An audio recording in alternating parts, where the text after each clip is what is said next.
అందరినీ మీరు నడిపించాలని నజరేతుడైన యేసుక్రీస్తు వారి శ్రేష్టమైన నామం పేరిట వేడుకొంచు ప్రార్థిస్తున్నాను తండ్రి, ఆమేన్. మీ అందరికీ మన ప్రభు రక్షకుడైన యేసుక్రీస్తు వారి శ్రేష్టమైన నామంలో మీ అందరికీ కూడా శుభములు తెలియపరచుకుంటున్నాను. అదేవిధంగా కాపరులకు, సంఘ కాపరులందరికీ కూడా నా ప్రత్యేకమైన వందనాలు.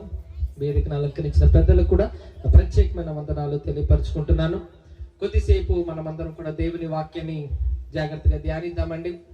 దానికంటే ముందు ఒక ప్రశ్న అడుగుతాను. మీరు జెన్యూన్గా నాకు సమాధానం చెప్పాలి. చెప్తారా? మనసులో మీకు ఏమనిపించిందో, మీ మనసులో ఏముందో అదే మీరు నాకు జెన్యూన్గా చెప్పాలి. చెబుతారా? అడగమంటారా? సరే, ఇప్పుడు కాసేపు అనుకోండి. ఇక్కడ బైబిల్ ఉంది కదా, బైబిల్ ఇటువైపు పెట్టాను అని అనుకోండి. కాసేపు ఊరికే అనుకోండి, ఇక్కడ బైబిల్ పెట్టాను. కాసేపు అనుకోండి, ఇక్కడ ఒక 2 కోట్లు పెట్టాను. ఎన్ని పెట్టాను? ఒక 2 కోట్లు పెట్టాను. పెట్టి నేను మీకు ఒక ఆఫర్ ఇచ్చాను. ఏంటనంటే, ఈ రెండిట్లో మీకు ఏం కావాలో మీరు తీసుకెళ్ళండి, మీ ఇష్టం అని అన్నాను నేను. నిజం చెప్పండి, అబద్ధాలు ఆడకుండా నిజం చెప్పండి. ఏం తీసుకెళ్తారు? 2 కోట్లే తీసుకెళ్తారా? బైబిల్ వద్దా అండి? బైబిల్ వద్దా? నిజం చెప్పండి, ఏం తీసుకెళ్తారు? డబ్బేనా అండి? నిజంగా ఈరోజు మనిషి హృదయంలో కొలువై ఉన్న దైవం ఏంటి అని అంటే డబ్బేనండి. మనిషి ఏం మాట్లాడతారు తెలుసా? బ్రదర్ 2 కోట్లు తీసుకొని ఆ 2 కోట్లు బైబిల్ కొంటాను బ్రదర్, అంతే కదండి. ఆ 2 కోట్లతో ఏం కొంటాడు? బైబిల్ని కొంటాడంట. ఇలాంటి సాకులు చెప్పే వాళ్ళు కూడా లేకపోలేదు. కానీ నిజంగా మనిషికి వాక్యం విలువ అర్థం కాలేదండి. వాక్యమైన దేవుడు మనతో ఉంటే ఈ లోకమంతా మనదే కదండి. ఏమంటే లోకంలో ఉన్న ఐశ్వర్యం అంతా తీసుకొచ్చి ప్రభు పాదాల కింద పెడితే అది సరిపోతుందా? ఎందుకు సరిపోదండి. ప్రపంచంలోనే అత్యధికమైన ఐశ్వర్యవంతుడు ప్రపంచంలో ఎవరైనా ఉన్నారంటే అది మన రక్షకుడైన యేసుక్రీస్తే. అలాంటి క్రీస్తు వారిని కలిగి ఉన్న మనము ఎంత గర్వంగా, ఎంత ధైర్యంగా మనం ఈ బైబిల్ని చేత పట్టుకొని సమాజంలో తిరగాలండి. కానీ ఎందుకు భయపడుతుంటాం, ఎందుకు సిగ్గుపడుతుంటాం? మనిషి డబ్బు మీద ఉన్న ఆశ చూస్తే డబ్బు మీద విపరీతమైన ప్రేమ పెంచుకున్నాడు, కానీ వాక్యం అంటే ఎందుకో నిర్లక్ష్యం అయిపోయింది. వాక్యం అంటే ఎందుకో చులకన అయిపోయింది. ఈ రోజుల్లో వాక్యం కంటే ఎక్కువ విలువ దేనికి ఇస్తున్నాడో తెలుసా? మనిషి డబ్బుకే ఇస్తున్నాడండి. నేను ఒక మాట చెప్తాను వినండి. కాసేపు ఒక ఆటో పెట్టి ఈ ఊర్లో ఈ చిన్న కొట్టాడ ప్రాంతాల్లో అంతా ఒక ఆటో తిప్పామని అనుకోండి. ఏమంటే మీటింగ్కి ఎవరైతే వచ్చారో వాళ్ళందరికీ 5,000 ఇస్తామని, మీటింగ్ వచ్చిన వాళ్ళందరికీ 5,000 ఇస్తాము అని ఒక ప్రకటన జరిగింది అనుకోండి ఆటోలో. చెప్పండి, ప్రజలంతా ఎక్కడ ఉంటారు?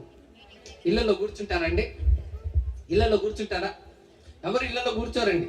అందరు ఎక్కడ ఉంటారో తెలుసా? నిండిపోతుందండి. మొత్తం నిండిపోయి మొత్తం జనం ఉంటారు. ఎందుకు వచ్చారు బాబు అని అంటే 5,000 ఇస్తారంట కదా. అంటే డబ్బు విలువ మనిషికి బాగా అర్థమైంది, కానీ దేవుని వాక్యం విలువ మనిషికి అర్థం కాలేదండి. దేవుని సన్నిధి అంటే ఏంటో మనిషికి అర్థం కాలేదండి. అంటే డబ్బు శాశ్వతం అంటారా? ఎన్ని రోజులు ఉంటుందండి? 5,000 ఇస్తారు, ఖర్చు అయిపోతుంది. తర్వాత ఏంటి? డబ్బు ఖర్చు అయిపోతుందండి. కానీ దేవుడండి యుగ యుగాలు ఉండేది దేవుడే. ఆ దేవుని గురించి మనిషి ఎందుకో ఆలోచించట్లేదండి. ఎందుకో మనిషి దేవుని గురించి పట్టించుకోవట్లేదండి. కాబట్టి మనిషికి ఉచితం అని అన్నారని అనుకోండి, ఫ్రీ అని అంటే దానికోసము ఫినాయిల్ అయినా తాగెత్తాడంట కదా. ఉచితం అని అంటే ఏం తాగెత్తాడు? ఫినాయిల్ అయినా తాగెత్తాడంట. ఏమండి ఫ్రీ అని అంటే జియో సిమ్ ఆ మధ్య కాలంలో ఫ్రీ అని అన్నారు. ఎగబడి కొన్నారండి, క్యూలో నిలబడి ఎగబడి కొన్నారు ఫ్రీ అని అనేసరికి. దేవుడు రక్షణ ఉచితం అని అన్నాడండి. ఎందుకండి ఇది నిర్లక్ష్యం చేశాడు మనిషి? ఎందుకంటే ఈ విషయంలో మాత్రం మనిషి రక్షణ అయితే మాకు అవసరం లేదు, ఈ లోకంలో మాకు ఏదైనా అవసరమైతే అది కావాలి అని ఆలోచిస్తున్నాడే కానీ మనిషి దేవుని మాటలు కావాలి, దేవుని సన్నిధి కావాలి, దేవునితో ఉండాలి అనే ఆలోచన మాత్రం లేకుండా బ్రతుకుతున్నాడు. ఇది చాలా బాధాకరము ప్రియులారా.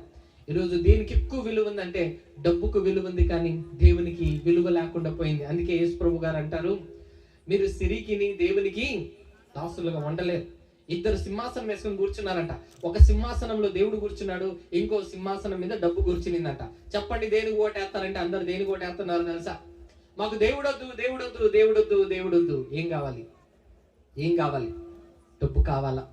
మన మనసు మారాలి ప్రియులారా. మన ఆత్మీయ జీవితం మారాలండి. మన మొదటి స్థానం, మొదటి ప్రాధాన్యత దేవుడే ఉండాలి ప్రియులారా. దేవుడు ఉంటే మనకు సమస్తం ఉన్నట్టే.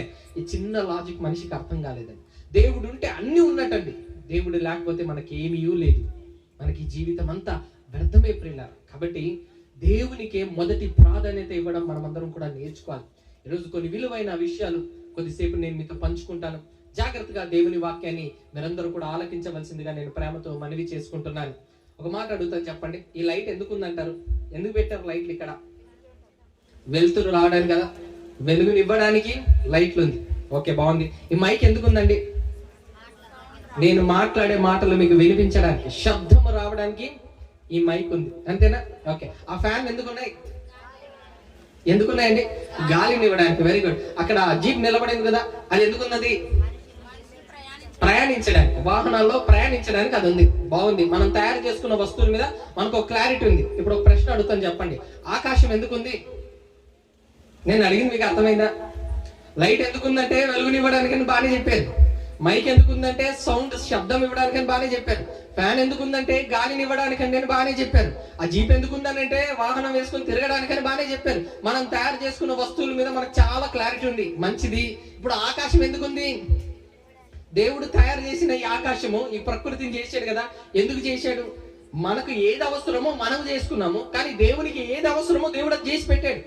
ఇంతకీ ప్రభువా ఆకాశాన్ని ఎందుకు చేసావు ప్రభువా అని గనక మనము దేవుణ్ణి అడిగితే, దేవుడు ఆయన దివ్య గ్రంథంలో దీనికి సమాధానం ఉంచాడండి. దీనిని సమాధానంగా బైబిల్లో రాసి ఉంచాడు. మీరు ఏ శాస్త్రవేత్తల దగ్గరికి వెళ్ళి మీరు గనక అడిగితే, ఏమండి ఈ ఆకాశం ఎందుకు ఉందండి అని అంటే వాళ్ళు ఏమంటారు తెలుసా? అది ఎందుకు ఉండడం ఏంటండి? ఏంటి ఆ పిచ్చి ప్రశ్న? అది ఎందుకు ఉంటది? అది ఉందంతే అని అంటారు. అది ఉందంతే, ఇదేంటిది పిచ్చి ప్రశ్న అని అనేస్తారండి వాళ్ళు. మీకు తెలుసా, శాస్త్రవేత్తలకి ఈ రోజుకి దీని హైట్ ఎంత ఉందో కొలుద్దామని చూస్తున్నారు. భూమి నుంచి ఆకాశం ఉంది, ఆకాశం ఉంది చూసారా? ఈ ఆకాశం యొక్క హైట్ ఎంత ఉందో, పొడుగు ఎంత ఉందో కొలుద్దామని ట్రై చేశారండి. ఈ రోజుకి శాస్త్రవేత్తల చేతుల్లో కాలేదండి. అడ్వాన్స్ టెక్నాలజీ ఉంది, సూపర్ కంప్యూటర్స్ ఉన్నాయి, అడ్వాన్స్ టెక్నాలజీ ఉంది, అన్ని ఉన్నా కూడా ఏంటో పైన కనిపించే ఆకాశం చూస్తే దగ్గరగా ఉన్నట్టుంది, కానీ దాని యొక్క అంచులు ఎంత ఎత్తులో ఉందో కూడా కనుక్కోలేకపోతున్నాం, అసలు దాన్ని అందుకోలేకపోతున్నాం, అంత దూరంలో ఉంది ఆకాశము అని చెప్పి శాస్త్రవేత్తలు చెప్పారు. ఇంతకీ అది ఎందుకుంది? మానవ మెదడుకి ఇది అర్థం కాదు. బహుశా ప్రపంచంలో ఉన్న శాస్త్రవేత్తలు ఎవరికి కూడా దీని మీద అవగాహన లేదు. అయితే దేవుణ్ణి అడిగితే, ప్రవ్వా నువ్వు చెప్పు ప్రవ్వా ఎందుకుంది ప్రవ్వా ఆకాశం అని అంటే, దేవుడు ఒక మాట చెప్పాడు. చూడండి జాగ్రత్తగా, యోబు గ్రంథం చూడండి జాగ్రత్తగా. యోబు గ్రంథం 20వ అధ్యాయం, యోబు గ్రంథం 20వ అధ్యాయం 27వ వచనం చూడండి. అక్కడ ఏమని రాయబడిందో? యోబు గ్రంథము 20వ అధ్యాయం 27వ వచనం, ఆకాశము వారి దోషమును బయలుపరచును. చాలండి. ఆకాశం ఎందుకుందంట? చెప్పండి, గట్టిగా వినపడాలి నాకు. ఆకాశం ఎందుకుంది? దోషాన్ని. ఎవరి దోషాన్ని? మన దోషమే. మన పాపాలను బయలుపరచడానికి ఏముందంట? ఆకాశం ఉందంట.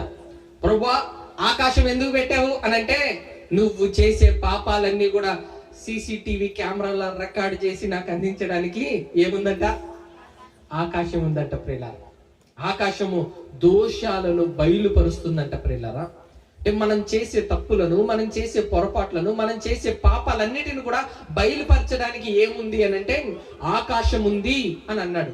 సరే, ఆకాశము మన పాపాలను మరి ఎత్తి చూపించడానికి, మరి దోషాలను బయలుపరచడానికి ఆకాశం ఉంది. భూమి ఎందుకుంది? భూమి ఎందుకుంది? ఈ విషయాన్ని కూడా మీరు ఎన్ని శాస్త్రవేత్తలు అడిగారు అనుకోండి, భూమి ఎందుకండి ఉంది అని అంటే, అది ఏంటి? అదేం ప్రశ్న అది? భూమి ఉండడం ఏంటి? అది అలా ఉందంతే, గుండ్రంగా ఉంది, తిరుగుతుంది.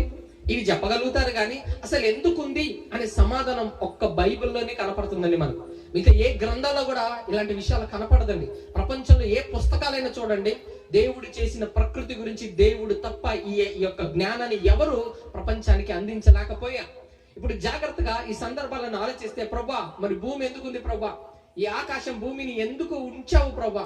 కారణం ఏంటో చెప్పు ప్రభా అని అంటే, దేవుడు ఒక మాట చెప్పాడు. చూడండి జాగ్రత్తగా, ద్వితీయోపదేశకాండం జాగ్రత్తగా చూడండి. వాక్యంలో రాయబడిన మాటలను ధ్యానిస్తూ చూద్దాం. ద్వితీయోపదేశకాండం 4వ అధ్యాయం 26వ వచనం చూడండి. అక్కడ ఏమని రాయబడిందో? 26, 4వ అధ్యాయం 26. మీరు యోర్దాను దాటి స్వాధీనపరచుకొనుబోవు దేశంలో ఉండకుండా త్వరలోనే బొత్తిగా నశించిపోదురని అండర్లైన్ చేసుకోండి, ఆ మాట అండర్లైన్ చేసుకోండి. బొత్తిగా నశించిపోదురని భూమి ఆకాశములను నీ మీద దేనికి ఉంచాడంట? సాక్షులుగా ఉంచాడంట. భూమిని ఆకాశాన్ని ఎందుకు ఉంచాడంట అండి? దేవుడు సాక్ష్యంగా ఉండడానికి దేవుడు ఉంచాడంట అండి. ఆకాశమా నువ్వు ఎందుకున్నావు అంటే, నువ్వు చేసే ప్రతి పాపాన్ని చూసి ఆ పాపాన్ని దేవునికి అందించడానికి సాక్ష్యంగా నేను ఉన్నాను అని ఆకాశం చెబుతుంది. భూమి నీవెందుకున్నావు అని అంటే, ఇదిగో నువ్వు చేసే ప్రతి పాపిష్టి క్రియలను దేవునికి అందించడానికి సాక్ష్యముగా నేనున్నానని భూమి చెబుతుందండి. భూమి ఆకాశములు ఎందుకున్నాయంట? సాక్ష్యంగా ఉందంట. ఏమండి, ఒక అమెరికాలో ఒక స్కూల్లో జరిగిన సంఘటన. ఆ సంఘటన ఏంటంటే, పిల్లలందరూ కూడా ఇంట్లో నుంచి స్కూల్కి వస్తున్నారు ఉదయం 9 గంటలకి. అయితే అక్కడ టీచర్స్ ఏం చేశారంటే, ఒక టేబుల్ వేసి ఆ టేబుల్ నిండా యాపిల్స్ పెట్టారండి. యాపిల్స్ పెట్టి ఒక బోర్డు రాశారు. ఏమని రాశారంటే, do not touch the Apple for God is looking at you అని రాశారు. అంటే అర్థం ఏంటంటే, ఈ యాపిల్ పండుని ఎవరు ముట్టుకోవద్దు, దేవుడు చూస్తున్నాడు అని రాసిందన్నమాట. వాళ్ళు వచ్చారు, చూశారు, ఆ బోర్డు చదివారు, దేవుడు చూస్తున్నాడు ఎక్కడా అని చెప్పి పైన చూశారు. ఆ పిల్లలు చూస్తే దేవుడు ఎవరు లేరు, ఎవరు కనబడలేదు. రైట్ చూశారు, లెఫ్ట్ చూశారు, పైన చూశారు, ముందు చూశారు, వెనక చూశారు, ఎవరు లేరు అని చెప్పి వీళ్ళకి దొరికిందే సందని ఏం చేశారంటే, మొత్తం అందరూ ఆపిల్ పండుని తీసుకుని వెళ్ళిపోయారండి. అందరూ తీసుకున్నారు, తినేసారు, అయిపోయింది. వెళ్ళి క్లాస్ లో కూర్చొని ఉన్నారు. క్లాస్ లో కూర్చొని ఉంటే ఇప్పుడు టీచర్ వచ్చిందనమాట. టీచర్ వచ్చి ఇప్పుడు అడుగుతుంది. ఏమని అడుగుతుందని అంటే, అక్కడ మనం బయట యాపిల్స్ పెట్టాం, మనము దాన్ని ఎవరు ముట్టుకోవద్దని చెప్పాము. అయితే మీలో ఎవరైనా ముట్టుకున్నారా? మీలో ఎవరైనా వాటిని తిన్నారా, తీసుకున్నారా అని టీచర్ అడిగిందండి. ఆ మాట అడిగినందుకు ఆ స్టూడెంట్స్ అందరూ, ఆ పిల్లలందరూ కూడా ఒక్కసారిగా టీచర్ మీద ఆవేశపడిపోయారు. ఏంటి టీచర్, మమ్మల్ని అనుమానిస్తారా మీరు? మాకేం సంబంధం? మీరేమో బయట యాపిల్స్ పెడితే అది మాకేంటి సంబంధం? మాకు దాని గురించి తెలీదు, మీరు మమ్మల్ని ఎందుకు అడుగుతున్నారు అన్నట్టుగా ఆ టీచర్ని దబాయించారనమాట.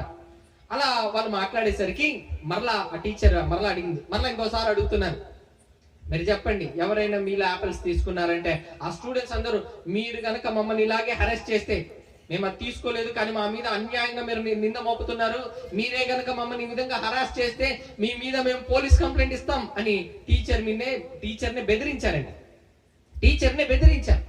అలా బెదిరించిన తర్వాత టీచర్ గారు, సరే మీరందరూ అయితే ప్రిన్సిపల్ రూమ్కి వచ్చేయండి అని చెప్పింది అనమాట. సరే అని చెప్పి ఆ పిల్లలందరూ ప్రిన్సిపల్ రూమ్ కి మాట్లాడుకొని వచ్చారు. అరే, ప్రిన్సిపల్ ని మనం వదలకూడదు, ప్రిన్సిపల్ చేతికి అస్సలు దొరకకూడదు, మనం ప్రిన్సిపల్ ఏం మాట్లాడినా భయపెట్టేద్దాం, మనల్ని కొట్టాడు, మనల్ని అరిచాడు, మనల్ని తిట్టాడు అని చెప్పి కేసు పెట్టేసి లోపల పెట్టేద్దాం ప్రిన్సిపల్ ని అని అనుకొని వీళ్ళందరూ పైకి వచ్చారండి. పైకి వస్తే మళ్ళా ప్రిన్సిపల్ గారు అడుగుతారు, మీలో ఎవరైనా యాపిల్స్ టచ్ చేశారా అని అడిగితే ఆ పిల్లలందరూ మాట్లాడుకున్నారు కదా, మేము దానిని ముట్టలేదు, అసలు యాపిల్ ఉన్న సంగతే మాకు తెలీదు, మమ్మల్ని ఎందుకు పదే ప్రశ్నలు అడిగి మమ్మల్ని మీరు హరాస్ చేస్తున్నారు, ఇదిగోండి మీరు ఇలాగే చేస్తే మా పేరెంట్స్ కి మేము కంప్లైంట్ చేస్తాం, మీరు చేసిన వాటికి మా పేరెంట్స్ కి తెలియపరిచి మీ మీద కేసులు పెడతాం అని చెప్పి ఆ ప్రిన్సిపల్ ని భయపెట్టే ప్రయత్నం చేశారు. కేసులు పెడతలేరు కానీ ఒకసారి ముందు ఈ వీడియో చూడండి అని ఆయన ఏం చేశాడంటే, ల్యాప్టాప్ ఉంటే ఆ ల్యాప్టాప్ తిప్పి వాళ్ళ ముందు పెట్టాడు అనమాట. Do not touch the Apple for God is looking at you అని రాయబడింది కదా. గాడ్ అనే దగ్గర ఆ ఓ దగ్గర ఏం చేశారంటే చిన్న బొక్క పెట్టి ఆ ఓ దగ్గర సీసీటీవీ కెమెరా పెట్టారు. వీళ్ళందరూ మంచిగా వీడియోలో రికార్డ్ అయింది, వచ్చి వీళ్ళు తీసుకొని తిన్నది రికార్డ్ అయింది. వీళ్ళు దేనికని పెట్టారంటే క్యారెక్టర్ టెస్ట్ అంటే వాళ్ళ పరీక్ష, క్యారెక్టర్ వైజ్ ఎలా ఉన్నారు పిల్లలు అని తెలుసుకోవడానికి పెట్టిన పరీక్ష అది. ఆ పరీక్షలు మీరు చెప్పండి, పాస్ అయ్యారా ఫెయిల్ అయ్యారు. ఇప్పటి వరకు దబాయించారు కదా. ఎప్పుడైతే వీడియో కళ్ళ ముందు కనపడిందో, ఆ వీడియో కళ్ళ ముందు కనపడగానే సార్ తప్పైపోయింది సార్, మమ్మల్ని క్షమించండి సార్. అప్పటి వరకు ఏమని మాట్లాడాడు, మీరు గనక మమ్మల్ని హరాస్ చేస్తే కేసు పెట్టేస్తాం మీ మీద, దొరకనంత వరకు దొరే అంట, దొరికితే దొంగ అంట. ఇలా ఉంటది. పసి పిల్లలే ఇటువంటి యొక్క ఆలోచనలు కలిగి ఉంటే మనుషులు ఏం చేస్తారో మీరు ఆలోచించండి ఒకసారి. దేవుడు అందుకే మన మీద నమ్మకం లేక, ఆకాశమా నువ్వు ఉండాలి, భూమి నువ్వు ఉండాలి, ఎందుకంటే నా పిల్లలు ఎలాంటి వాళ్ళు నాకు తెలుసు బాగా, వాళ్ళు నన్నే దబాయించే రకం, కాబట్టి సీసీటీవీ కెమెరాగా మీరు నాకు కావాలి అని ఆకాశాన్ని భూమిని సాక్ష్యంగా ఉంచాడు. మీరు బాగా బైబిల్ని పరిశీలిస్తేనండి, దేవుడు వచ్చి అడుగుతాడు, ప్రతి సందర్భంలోనూ అడుగుతాడు, ముందు అడుగుతాడు ఏం స్పందిస్తారో నా పిల్లలు వినాలని. కయ్యను తమ్ముడైన ఏబెల్ ఏం చేశాడు? చంపేశాడు. అంతేనా? అన్న తమ్ముడిని చంపాడా? తమ్ముడు అన్నని చంపేశాడా? అన్న తమ్ముడిని చంపాడు కదా. అన్న తమ్ముడిని చంపాడు, చనిపోయాడు ఏబెల్. చనిపోయిన తర్వాత దేవుడు డైరెక్ట్ గా వచ్చి కయ్యని తిట్టలేదండి. అక్కడ డైరెక్ట్ గా వచ్చి కయ్యను నువ్వు చేసిన పనేంటి అని చెప్పి డైరెక్ట్ గా మాట్లాడలేదండి. దేవుడు ఏమన్నాడంటే, కయ్యను నీ తమ్ముడైన ఏబెలు ఎక్కడా? నీ తమ్ముడైన ఏబెలు ఎక్కడా? ఆ మాట అడిగినప్పుడు కయ్యను స్పందన ఎలా ఉండాలి? వెంటనే మోకాల మీద పడిపోయి, ప్రభువా తప్పైపోయింది నాయన, తప్పు చేసేసాను, ఘోర పాపము చేసేసాను, పొలంలోనికి తీసుకెళ్లి నాకున్న కోపంతో గట్టిగా కొట్టాను. వాడు ఉలుకు పలుకు లేకుండా పడున్నాడు, రక్తం బయటకు వచ్చేసింది, ఎంత కదిలించినా వాడు లేవలేదు. వాడు ఏమైపోయాడో అని భయం వేస్తుంది, వాడు చచ్చిపోయాడేమో అని అనుకుంటున్నాను. ప్రభువా ఘోర పాపము చేశాను, నన్ను క్షమించు నాయన, నేను తప్పు చేశాను అని కదండి స్పందించాలి. అదే కదండి చేయాల్సింది ఏబెలు, క్షమించాలి కయ్యను ఎప్పుడైతే దేవుడు వచ్చి అడిగాడో, అడిగినప్పుడు కయ్యను వెంటనే చేయాల్సిన పని ఏంటంటే, మోకాళ్ళ మీద పడిపోయి దేవునికి ప్రార్థన చేస్తూ ప్రాధేయపడుతూ, ప్రభువా తప్పు చేశానయ్యా నన్ను క్షమించు అని దేవుని పాదాలు పట్టుకోవాల్సింది కయ్యను. కానీ పట్టుకున్నాడా? లేదు. మళ్ళీ పైపిచ్చి ఏమన్నాడు? నా తమ్ముడికి నేనేమైనా కావలి వాడనా అంటే అర్థం ఏంటండి? దేవుని దబాయించట్లేదా కయ్యను? నేనే నా తమ్ముడిని చూసుకోవాలేంటి, నాకు అదే పని ఏంటి, ఇంక వేరే పని లేదా అన్నట్టుగా మాట్లాడుతున్నాడండి దేవునితో. నా తమ్ముడికి నేనేమైనా కావలి వాడనా అన్నట్టుగా మాట్లాడుతున్నాడంటే ఆ మాటల్లోనే మీకు అర్థమై ఉండాలి, సీసీటీవీ కెమెరా లేకపోతే ఏ రకంగా మనిషి ప్రవర్తిస్తాడో. రేపు చచ్చిపోయాక కూడా ఏమంటాడో తెలుసా? నేను తప్పు చేశానా, నేను పాపం చేశానా, ప్రూఫ్ ఏంటి? అవునా కదా? అడుగుతాడా లేదు చెప్పండి. సాక్ష్యం ఏంటి అని అంటాడు. అప్పుడు సాక్ష్యం కావాలని అయినా ఆకాశమా అని అంటాడు. ఆకాశం మొత్తం నువ్వు చేసిందంతా అదే పెద్ద స్క్రీన్, మన ఆకాశమే పెద్ద స్క్రీన్. ఆ స్క్రీన్ లో ఒక్కసారి మనం చేసిందంటే ఆకాశం చూపించింది అనుకోండి, ఏంటి మన పరిస్థితి? ఏమైపోతాం మనం? ఒక్కసారి ఆలోచించండి. ఒక దైవజనుడు ఒక ప్రసంగంలో చెప్తుంటే ఒక మాట విన్నానండి, చాలా కలిచి వేసింది ఆ మాట. ఆయన ఏమన్నాడంటే, ఒక మాట చెప్పాడు ఆయన, నా హృదయంలో ఉన్న ఆలోచనలన్నీ దేవుడే గనక తెర మీదకి తీసుకొచ్చి ఒక స్క్రీన్ లాగా వేసి అది చూపించిన మరుక్షణం నేను ఆత్మహత్య చేసుకొని చచ్చిపోతాను, అంత భయంకరంగా ఉంటది నా హృదయ ఆలోచనలు అని అన్నాడండి ఒక వ్యక్తి. ఒక దైవజనుడు ఆ విధంగా మాట్లాడాడు. సార్ ఆలోచించండి, హృదయ తలంపులను దేవుడే గనక స్క్రీన్ మీద వేసి ప్రజలందరికీ ఆదాం నుంచి మొదలుకొని చిట్ట చివరి మనిషి వరకు అన్నిటిని స్క్రీన్ మీద వేసి చూపిస్తే మన హృదయ ఆలోచనలు ఎంత చెడ్డవో అవన్నీ గనక దేవుడే గనక బయలుపరిస్తే ఏమైపోతామో ఒక్కసారి ఆలోచించండి ప్రియులారా. మన పరిస్థితి ఏమైపోతుందో ఒక్కసారి ఆలోచించండి ప్రియులారా. మనము తలెత్తుకొని తిరగగలమా? మన హృదయ ఆలోచనలు ఏమై ఉన్నాయో మనకే తెలుసండి, మనకే తెలుసు. కాబట్టి ఆ దైవజనుడు అన్నప్పుడు చాలా ఆలోచించానండి నేను. నిజమే కదా, దేవుడే గనక మానవ హృదయంలో ఏముందో అది గనక తెర మీద ఆకాశం అనే స్క్రీన్ మీద వేస్తే మనుషులంతా ఏమైపోతారు అని అనిపించింది. సిగ్గుతో ప్రతి ఒక్కరు తల దించుకునే విధంగా హృదయాలు ఉంటున్నాయండి. అయితే దేవుడు అంటున్నాడు, ఇదిగో నువ్వు చేసే ప్రతి పాపానికి నేను సాక్ష్యంగా దేని ఉంచానంటే ఆకాశాన్ని భూమిని సాక్ష్యంగా ఉంచాను అని అన్నాడు. సరే, ఇంకా ఏం చేస్తున్నావు ప్రభువా అని అంటే, ఆగు ఇంకా అయిపోలేదు, ఇంకా నేను చాలా చేశాను అని అంటున్నాడు. ఏంటి ప్రభు అని అంటే, ఇప్పుడు జాగ్రత్తగా చూడండి. యెహోషువ గ్రంథం 24వ అధ్యాయం 27వ వచనం జాగ్రత్తగా చదవండి. యెహోషువ గ్రంథం 24వ అధ్యాయం 27వ వచనం. జనులందరితో ఇట్లా నేను ఆలోచించుడి, యెహోవా మనతో చెప్పిన మాటలన్నీ దేనికి వినబడును గనక నాకు అందరి దగ్గర నుంచి వినపడాలి. దేనికి వినపడింది గనక? రాతి అంటే రాయండి. యెహోవా దేవుడు మాట్లాడుతుంటే రాయి ఏం చేసిందట? అన్ని వినిందట. వినిన తర్వాత ఏమని అంటున్నాడు ఇప్పుడు చూడండి దాని కింద. ఇప్పుడు రాయి ఎందుకుందంట? సాక్ష్యం. దేవుడు అంటున్నాడు, ఆకాశం భూమియే కాదు, భూమి మీద ఉన్న రాయి కూడా ఏం చేస్తుందట?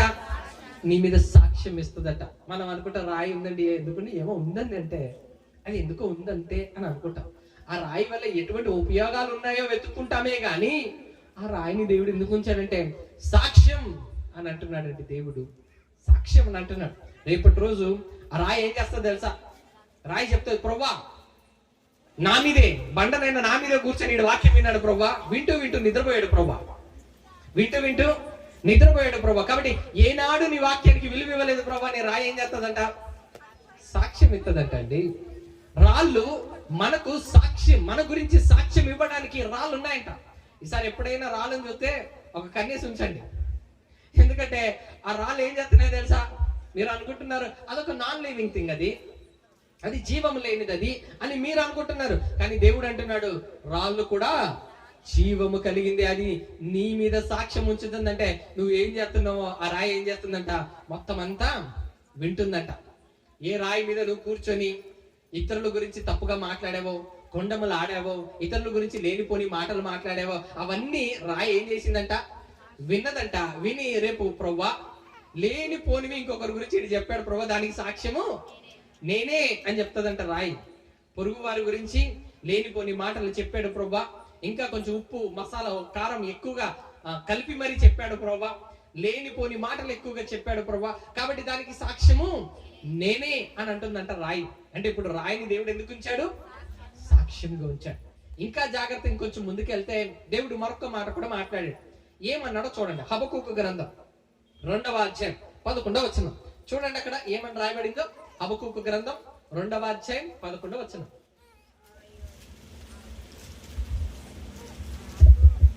హబక్కూకు గ్రంథం 2వ అధ్యాయం 11వ వచనం. గోడలలోని రాళ్ళు మొర పెట్టుచున్నవి. గోడలలోని రాళ్ళు ఏం చేస్తున్నాయి? మొర పెడుతున్నాయట. గోడలోని రాళ్ళు ఏడవడం ఏంటండి? ఎప్పుడైనా ఆలోచించారా?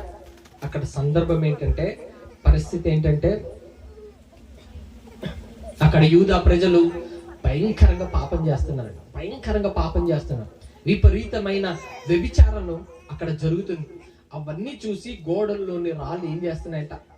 ఏడుస్తున్నాయంట, మొర పెడుతుందంట. ప్రభా వీడు మంచోడు కాదు ప్రభా, నువ్వేమో నీ కుమారుడు అంటున్నావు, కానీ వీడన్ని నీచమైన కార్యాలు చేస్తున్నాడు ప్రభా, ఇది చంపే ప్రభా, భూమి మీద వీడు వేస్ట్ అని చెప్పి ఏం చేస్తుందంట?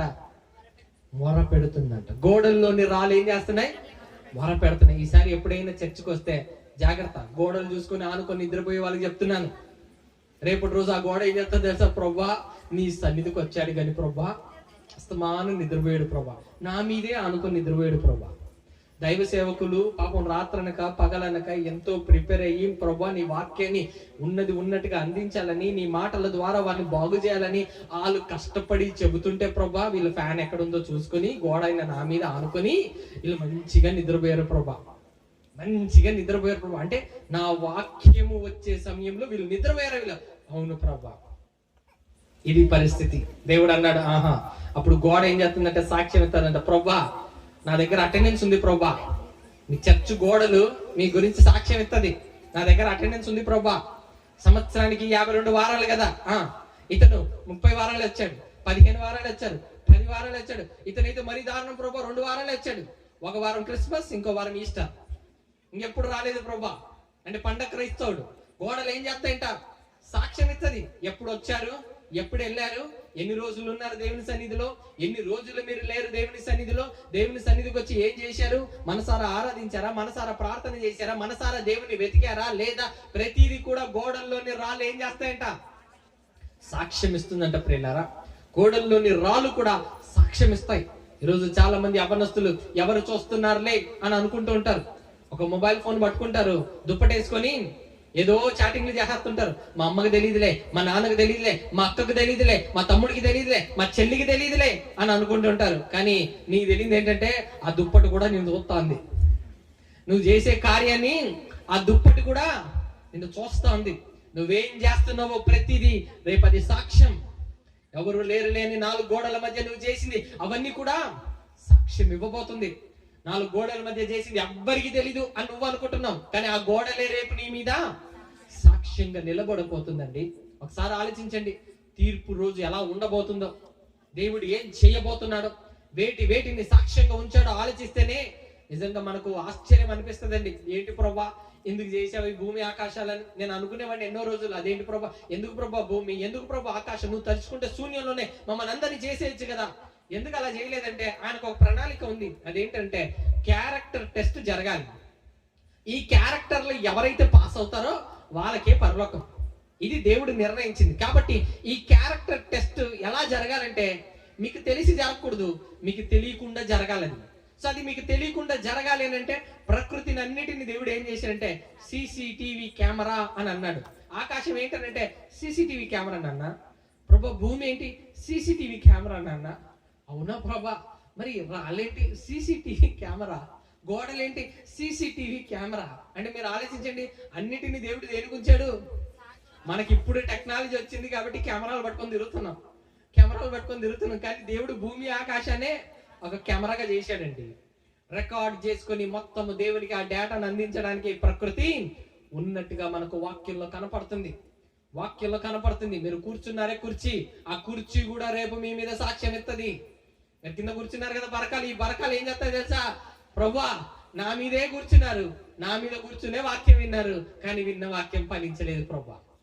ఎంత చెప్పినా వినని మనసు, మారని మనసు అని ఈ ప్రకృతిలో ఉన్నవన్నీ కూడా మన మీద సాక్ష్యం ఇస్తుంది ప్రియులారా. అప్పుడు మన జీవితం ఎలా ఉండాలో ఒకసారి ఆలోచించండి. ఈ ప్రకృతి ఎంత మన మీద సాక్ష్యం ఇస్తే ఎటువంటి సాక్ష్యం ఇస్తుందో ఒక్కసారి ఈ రోజు రాత్రి ఆలోచించండి ప్రియులారా. ఇంకా మనం దేవుణ్ణి అడిగామనుకోండి, ప్రభా ఇంకా ఏం చేయబోతున్నావు ప్రభా, ఇంకా వేటిని సాక్ష్యంగా ఉంచావు ప్రభా అంటే దేవుడు మరొక మాట అన్నాడు. వేటిని సాక్ష్యంగా ఉంచాడో చూడండి జాగ్రత్త ఒకసారి. 77వ కీర్తన 16వ వచనం. 77వ కీర్తన 16వ వచనం. దేవా జలములు నిన్ను చూచెను, జలములు నిన్ను చూచి దిగులు పడెను, అగాధ జలములు గజగజలాడెను. చాలండి. ఇప్పుడు జలాలు దేవుని చూచి ఏం పడిందంట? దిగులు పడిందంట అండి, గజగజ వణికిపోయిందంట. మీరు చెప్పండి, జలం అనేది నిర్జీవమైనదా జీవం కలిగిందండి? అది మామూలుగా మనం అడిగితే ఇప్పుడు సైన్స్ భాషలో విడగొట్టారు, లివింగ్ థింగ్ అని, నాన్ లివింగ్ థింగ్ అని, జీవం కలిగిందని, నిర్జీవం కలిగిందని. ఇప్పుడు నాకు ఒక మాట చెప్పండి, ఈ టేబుల్ ఉంది కదా, ఈ టేబుల్ ఇది జీవం కలిగిందా నిర్జీవం కలిగిందా? లివింగ్ థింగా నాన్ లివింగ్ థింగా? Non living thing. ఈ మైక్ ఏంటి చెప్పండి, లివింగ్ థింగా నాన్ లివింగ్ థింగా? Non living thing. ఆ చెట్టు ఉంది కదా, ఆ చెట్టు ఏంటి, లివింగ్ థింగా నాన్ లివింగ్ థింగా? లివింగ్ థింగ్ అండి, జీవం కలిగిందండి చెట్టు. అయితే ఏదైతే కదలదో, ఏదైతే అక్కడ ఉంటుందో దాన్ని ఏమన్నారంటే నాన్ లివింగ్ థింగ్ అని అన్నారు. అలాగే నీళ్ళను కూడా ఏమన్నారంటే నాన్ లివింగ్ థింగ్ అని అన్నారండి. చాలా కాలం వరకు ప్రపంచం అంతా అదే నమ్మిందండి, నిర్జీవమైనది అని నమ్మింది. కానీ బైబిల్ ఎప్పుడో చెప్పిందండి, నీళ్లు నిర్జీవమైనది కాదు, అందులో జీవం ఉంది అని. ఎందుకంటే అది దేవుణ్ణి చూచిందంట, దిగులు పడిందంట, గజగజ వణికిపోయిందంట. అంటే ఈ భావాలతో దేవుడు చెప్తున్నాడంటే నీళ్లకు జీవం ఉందనా లేదనా? నీళ్లకు జీవం ఉందనా లేదనా? ఉందనే కదా. సో దీని గురించి ఒక శాస్త్రవేత్త చాలా పరిశోధన చేశాడు. ఒక ఫ్రెంచ్ బయాలజిస్ట్ జాకస్ వెన్ బెనెస్తే అతని పేరు. ఒకవేళ మీకు అర్థం కాకపోతే మళ్ళీ పలుకుతారు, ఎప్పుడైనా మీకు ఉపయోగపడుతుందేమో. జాకస్ వెన్ బెనెస్తే అని అతను ఏం చేశాడంటే దీని మీద పరిశోధన చేశాడు, నీళ్ళ మీద పరిశోధన చేశాడు. అసలు నీళ్ళనేది, నీళ్ళల్లో జీవం ఉందా లేదా అని తెలుసుకోవడానికి ఆయన చేసిన పరిశోధన ఏంటంటే, నీళ్లను మైక్రోస్కోప్ ఉంటది కదా, మైక్రోస్కోప్ మీకు అర్థం అవడానికి భూతద్దం తెలుసా అండి? అలాంటి ఒక పెద్ద మిషన్ అనుకున్నారు, దాన్ని మైక్రోస్కోప్ అని అంటున్నారు. సో అందులో పెట్టి నీళ్లను, దాని ఆకారం మారుతుందా లేదా అని చూశాడండి. నీళ్లకు మైక్రోస్కోప్ లో పెట్టినప్పుడు దాని ఆకారాలు మారితే గనక, ఆకారాలు మారితే దానికి జీవం ఉన్నట్టు, ఆకారాలు మారకపోతే దానికి జీవం లేదంటూ. సో ఇలా దీనిని ఐడెంటిఫై చేయాలని అనుకున్నాడు. అప్పుడు ఆయన చేసింది ఏంటంటే, మనుషులు ఏడ్చినప్పుడు సర్వసాధారణంగా కన్నీళ్ళు వస్తాయి కదా, ఆ కన్నీళ్ళ మీద పరిశోధన చేశాడు. ఇప్పుడు జాగ్రత్తగానండి, మనిషికి కన్నీళ్ళు ఎప్పుడెప్పుడు వస్తుందో చెప్తారా నాకు? బాధ కలిగినప్పుడు కన్నీళ్ళు వస్తుంది, అంతేనా? సంతోషం కలిగినప్పుడు, ఆనందం కలిగినప్పుడు కూడా కన్నీళ్ళు వస్తుంది. ఇంకొక సందర్భంలో కూడా కన్నీళ్ళు వస్తాయండి. ఎప్పుడో తెలుసా? ఉల్లిపాయలు కోసేటప్పుడు. అంటే ఇప్పుడు ఈ ఎమోషన్ ని అర్థం చేసుకోవాలని అనుకున్నాడు ఆ శాస్త్రవేత్త. అంటే కన్నీళ్ళు, దుఃఖంతో ఏడ్చిన కన్నీళ్ళందరినీ ఒక బాటిల్లో తీసుకున్నాడు. ఒక ట్యూబ్ ఉంటుందండి, చిన్న ట్యూబ్, ఆ ట్యూబ్ లో తీసుకున్నాడు అనమాట అతను. కన్నీళ్ళు, దుఃఖంతో బాధతో ఏడ్చిన కన్నీళ్ళంతటిని కూడా ఒక ట్యూబ్ లో తీసుకొని జాగ్రత్తగా ఎత్తిపెట్టాడు. తర్వాత ఏం చేశాడంటే, సంతోషంతో వచ్చే కన్నీళ్ళు ఉంటది కదా, దానిని కలెక్ట్ చేసుకొని దాని ఒక ట్యూబ్ లో పెట్టాడు. దాని తర్వాత ఏం చేశాడంటే ఉల్లిపాయలు కోసేటప్పుడు లేకపోతే మిగతా సందర్భంలో వచ్చే కన్నీళ్ళు ఉంటది కదా, దాన్ని తీసుకొని దాన్ని మరొక ట్యూబ్ లో పెట్టాడు. ఇప్పుడు దీని మీద కూర్చొని రీసెర్చ్ చేశాడండి. ఇప్పుడు నీళ్ళకు గనక జీవం ఉండాలంటే వీటిలో మార్పులు ఉండాలి, వీటిలో గనక మార్పు ఉంటే జీవం ఉన్నట్టు, వీటిలో గనక మార్పు లేకపోతే జీవము లేనట్టని దాని మీద పరిశోధన చేసి ఆయన ఏం చెప్పాడో తెలుసా? నవ్వుతూ సంతోషంగా ఉన్న వాటికి ఒక ఆకారం వచ్చింది, దుఃఖంతో ఏడుస్తున్నప్పుడు నీళ్ళకు మరొక ఆకారం వచ్చింది, తర్వాత మిగతా సందర్భంలో కన్నీళ్ళు వచ్చినప్పుడు దానికి మరొక ఆకారం వచ్చింది. అంటే వీటిని బట్టి చూస్తే ఏమని అన్నాడో తెలుసా? Water molecule has a Saul అని ప్రపంచానికి తెలియపరచాడండి. ప్రపంచానికి అప్పుడు తెలియపరచాడు. ఏమన్నా తెలుసా? నీళ్ళల్లో జీవం ఉంది. ఏడ్చినప్పుడు ఒక రకమైన కన్నీళ్ళు వస్తాయి, సంతోషం ఉన్నప్పుడు ఒక రకమైన కన్నీళ్ళు వస్తున్నాయి, అదేవిధంగా ఉల్లిపాయలు కోసేటప్పుడు మరొక రకమైన కన్నీళ్ళు వస్తున్నాయి. అంటే కన్నీళ్ళు రకరకాలుగా వస్తున్నాయి అంటే దానికి జీవం ఉంది, దానిలో మార్పులు కనపడుతున్నాయని, నీళ్లకు జీవం ఉంది అని ప్రపంచానికి ఆయన చెప్పాడండి. కానీ దేవుడు అన్నాడు, అది నన్ను చూసి భయపడుతుంది, దిగులు పడుతుంది, దానికి జీవం ఉందని ఎప్పుడో దేవుడు తెలియపరచాడు. ఇప్పుడు ఒకసారి లుక్ వేసుకోండి, నీళ్ళకేముంది? నీళ్ళండి, నా వైపు కాదు, అటువైపు చూపిస్తున్నాను నేను. ఆ నీళ్ళకి ఏముంది? జీవం ఉంది. మీరు ఇక్కడ ఒడ్డునొచ్చి కూర్చొని మీరు ఏం మాట్లాడుకున్నారో, మీరు ఏమేం చేశారో, ఎలాంటి ఏదో పని చేశారో, ఆ నీళ్ళు ఏం చేసింది? అంత రికార్డు చేసి పెట్టుకుంది. మీ సంగతి ఇప్పుడు కాదు. ఇప్పుడు ఏం మాట్లాడాం మేము? ఎప్పుడు తెలుసా? తీర్పు రోజు ఉంటది, ఆ రోజు చూసుకుందాం కన్నా, ఆ రోజు చూసుకుందాం నాన్న. అప్పుడు ఆ రోజు అన్ని వచ్చి ఒక్కొక్కటి సాక్ష్యం ఇస్తుంటే నిజంగా తల ఎక్కడ పెట్టుకోవాలో కూడా అర్థం కాదండి మనకు. అలాంటి ఒక భయంకరమైన తీర్పు మనకు ముందు రానే ఉంది ప్రియులారా. ప్రకృతిని ఎంతటిని దేని కొరకు పెట్టావు ప్రభు అంటే సాక్ష్యంగా ఉంచాను అని అంటున్నాడు దేవుడు. ఇంకా వేటిని సాక్ష్యంగా ఉంచావు ప్రభా అని అంటే చూడండి దేవుడు ఏమంటున్నాడు? మార్కు సువార్త 6వ అధ్యాయం 11వ వచనం. మార్కు సువార్త 6వ అధ్యాయం 11వ వచనం. మార్కు సువార్త 6వ అధ్యాయం 11వ వచనం. ఏ స్థలమందైనను నరులు మిమ్మల్ని చేర్చుకొనక మీ మాటలు వినుకుంటే మీరు అక్కడ నుండి బయలుదేరినప్పుడు వారి మీద సాక్ష్యంగా ఉండుటకు నీ పాదముల క్రింది ధూళి దులిపివేయుడి. చాలండి. ఇప్పుడు చెప్పండి, సాక్ష్యంగా ఉండాలంటే దేన్ని దులపమన్నాడు ప్రభు? ధూళిని దులిపి రాండి అని అన్నాడు. మట్టిని దులిపి రండి. మట్టి ఏం చేస్తుంది? సాక్ష్యం ఇస్తుందంట. మట్టి ఏం చేస్తుందండి? సాక్ష్యం ఇస్తుందంట. అంటే మనం నిలబడిన మట్టి ఉంది చూసారా, ఆ మట్టి కూడా మన మీద సాక్ష్యం ఇస్తుంది పిల్లలారా. మట్టి సాక్ష్యం ఇవ్వడం ఏంటండి అని అనుకుంటున్నారా? ఒక మాట చెప్తాను, జాగ్రత్తగా వినండి. ఈరోజు టెక్నాలజీ చాలా అడ్వాన్స్ అయిపోయింది కదండి, టెక్నాలజీ చాలా పెరిగిపోయింది కదండి. ఒకప్పుడు టెక్నాలజీ లేదు కానీ ఇప్పుడు భయంకరంగా టెక్నాలజీ ఉందండి. అందరి చేతిలో ఏముందంటే ఫోన్లు ఉన్నాయి కదండి. ఈరోజు అందరి చేతిలోనికి ఫోన్ వచ్చింది. ఇప్పుడు మనకి ఎప్పుడైనా మన మొహం మనం తీసుకోవాలంటే ఏం చేస్తాం? సెల్ఫీ పెట్టుకొని ఒక ఫోటో తీసుకొని చూసుకుంటాం, నచ్చితే పెట్టుకుంటాం, లేకపోతే డైరెక్ట్ కొట్టేస్తాం కదండి. ఒకవేళ మిమ్మల్ని అందరినీ వీడియో తీయాలంటే ఏం చేస్తాం? ఫోన్లో వీడియో తీస్తాం. సరే, ఇప్పుడు ఫోటోలు తీసుకుంటాం, వీడియోలు తీసుకుంటాం, అవన్నీ స్టోర్ అవుతున్నాయి కదా. అలా స్టోర్ అవ్వడానికి ఇంతకీ ఈ మొబైల్లో ఏం పెట్టారండి? ఏం పెడితే అందులో స్టోర్ అయింది? ఉదాహరణకి ఇప్పుడు రికార్డింగ్ జరుగుతుంది. ఈ రికార్డింగ్ ఎలా జరుగుతుందండి? ఇంతకీ అందులో ఏం పెడితే అది రికార్డింగ్ చేస్తుంది? ఏం పెడితే అందులో రికార్డింగ్ జరుగుతుంది? చిప్ అండి. చిప్ పెట్టారు, మెమొరీ చిప్ పెట్టారు అందులో. ఆ చిప్ పెట్టడం వల్ల ఇప్పుడు రికార్డింగ్ జరుగుతుంది. మీరు తీసుకున్న ఫోటోస్ 10 సంవత్సరాల తర్వాత మళ్ళీ చూసుకున్నారనుకోండి, అందులో ఫోటోలు ఉంటాయి. 10 సంవత్సరాల తర్వాత మళ్ళా మీరు ఈ రోజు మాట్లాడుకున్న వీడియో చూసుకోవాలనుకోండి, 10 సంవత్సరాలైనా ఆ వీడియో ఉంటది. డెలీట్ చేయకపోతే ఆ వీడియో ఉంటది. అంటే చిప్పుకి ఇప్పుడు ఏముందనంటే జ్ఞాపకం చేసుకునే శక్తి చిప్పుకుందండి. రికార్డ్ చేసుకుని ఆ డేటాని భద్రపరుచుకునే శక్తి ఆ చిప్పుకుందండి. ఇప్పుడు ఇంతకీ ఈ చిప్పు దేంతో తయారు చేస్తారో తెలుసా అండి? ఈ చిప్పు దేంతో తయారు చేస్తారంటే మట్టి ఉంటది కదా, మట్టిని తీసుకొని 2000 డిగ్రీల సెల్సియస్ తో కాలుస్తారండి. బాగా కాల్చినప్పుడు అది సిలికాన్ గా మారుతుంది. ఆ సిలికాన్ నుంచి చిప్ లో పెడతారనమాట. సిలికాన్ ని తీసి చిప్ లో పెడతారు. సిలికాన్కి ఏముంది అని అంటున్నారో తెలుసా? దానికి జ్ఞాపక శక్తి ఉంది, దేన్నైనా అది రికార్డ్ చేయగలదని మనిషి తెలుసుకున్నాక ఈ టెక్నాలజీ వచ్చింది. కానీ టెక్నాలజీ లేని కాలంలో దేవుడు ఒకే మాట అన్నాడు, దుమ్ము దులిపి బయటికి రా. ఏం చేస్తుంది? మట్టి సాక్ష్యం అవుతుంది. ఈరోజు మనిషికి మట్టి ద్వారా ఇన్ని చేసుకోవచ్చని తెలిసాక చిప్పు కనుక్కొని ఆ చిప్పులో ఫోటోలని వీడియోలని ఇన్ని తయారు చేసుకున్నాం. మనిషి అనుకుంటున్నాడు నేను చాలా గొప్పోండని. అబ్బా, దేవుడిచ్చిన ప్రకృతిని వాడుకొని నేను చాలా గొప్పోలమండి అని ఫీల్ అయిపోతున్నాడు మనిషి. కానీ ఈ టెక్నాలజీ అన్ని రాకముందే ఏ టెక్నాలజీ ఉంది? దేవుని దగ్గర ఈ టెక్నాలజీ ఉంది. దేవుడు భూమి ఆకాశాలను సృజించిందే మన మీద సాక్ష్యంగా ఉండడానికి. ప్రియులారా, మట్టిని ఎందుకే సాక్ష్యంగా ఉంచాడంట? దుమ్ము దులిపి బయటకు వచ్చేయండి అని అంటున్నాడు దేవుడు. అంటే మట్టి కూడా ఏం చేస్తుంది ప్రియులారా? సాక్ష్యం ఇస్తుందండి. మట్టి కూడా సాక్ష్యం ఇస్తుంది అండి. కొన్ని ప్రాంతాలకు సువార్త కోసం వెళ్తున్నప్పుడు కొన్ని ప్రాంతాలు అడ్డుకుంటూ ఉంటారండి.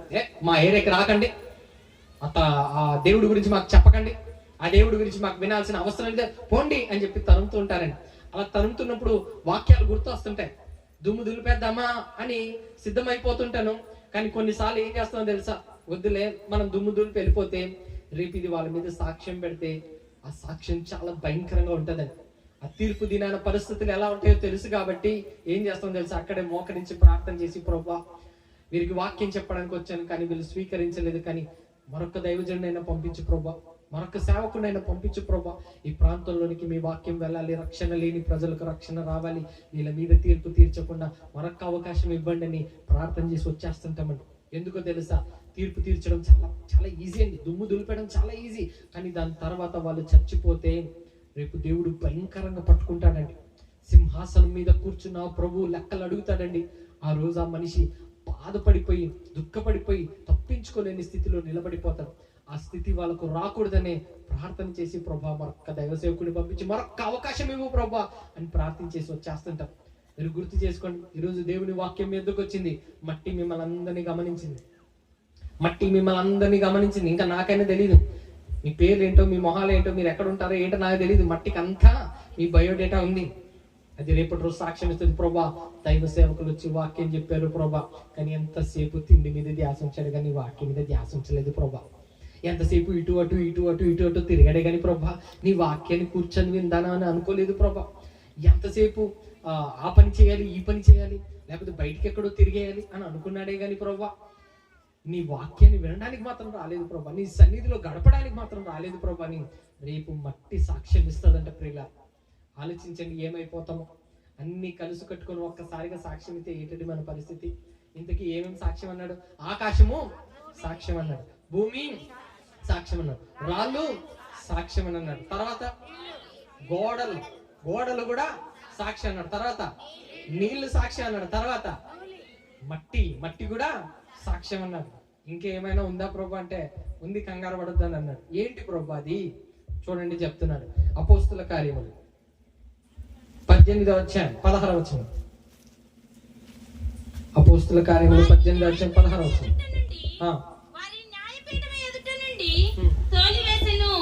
అప్పుడందరూ సమాజపు మందిరపు అధికారి అయిన సోస్తేసును పట్టుకుని న్యాయపీఠం ఎదుట కొట్టసాగిరి.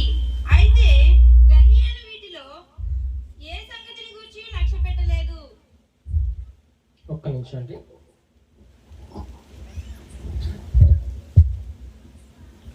అపోస్తుల కార్యములు 18వ అధ్యాయము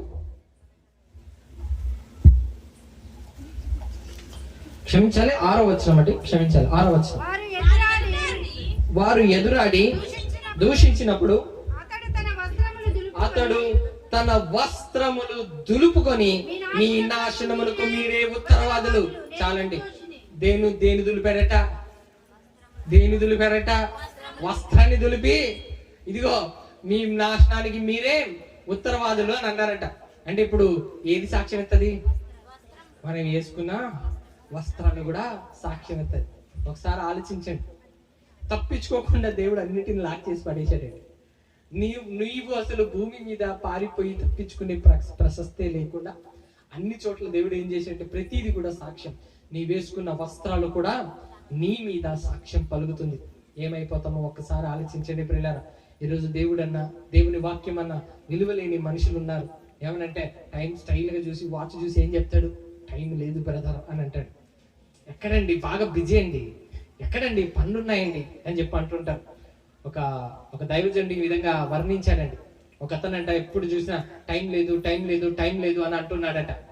అతను వాళ్ళ తల్లిదండ్రులు, అరే చర్చికి రారా, ఎక్కడమ్మా టైం లేదమ్మా, బాగా బిజీ అమ్మా అని అన్నాడట.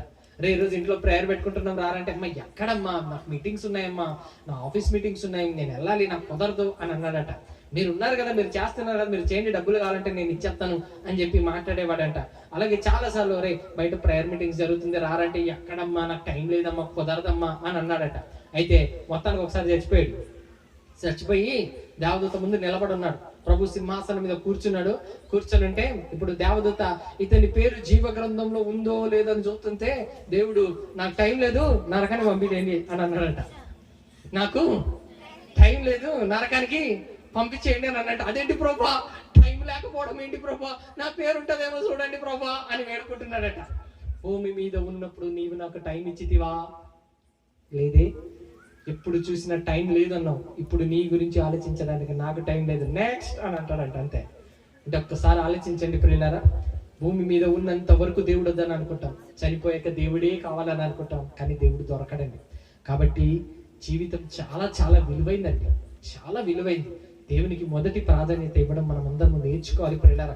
ప్రకృతి ఎంత ఎందుకుంది అని అంటే దేవుడు అన్నాడు, ఈ ప్రకృతి అంతా నీ మీద సాక్ష్యంగా ఉండడానికి వీటిని ఉంచాను అని అన్నాడు. ఇప్పుడు అసలు విషయం చెప్తాను, జాగ్రత్తగా వినండి. ఇప్పుడు ఈ పంచభూతాలు ఏంటో చెప్తారా నాకు?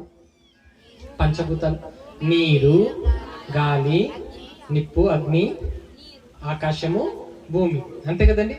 ఈ 5 కూడా పంచభూతాలు అని అంటాడు.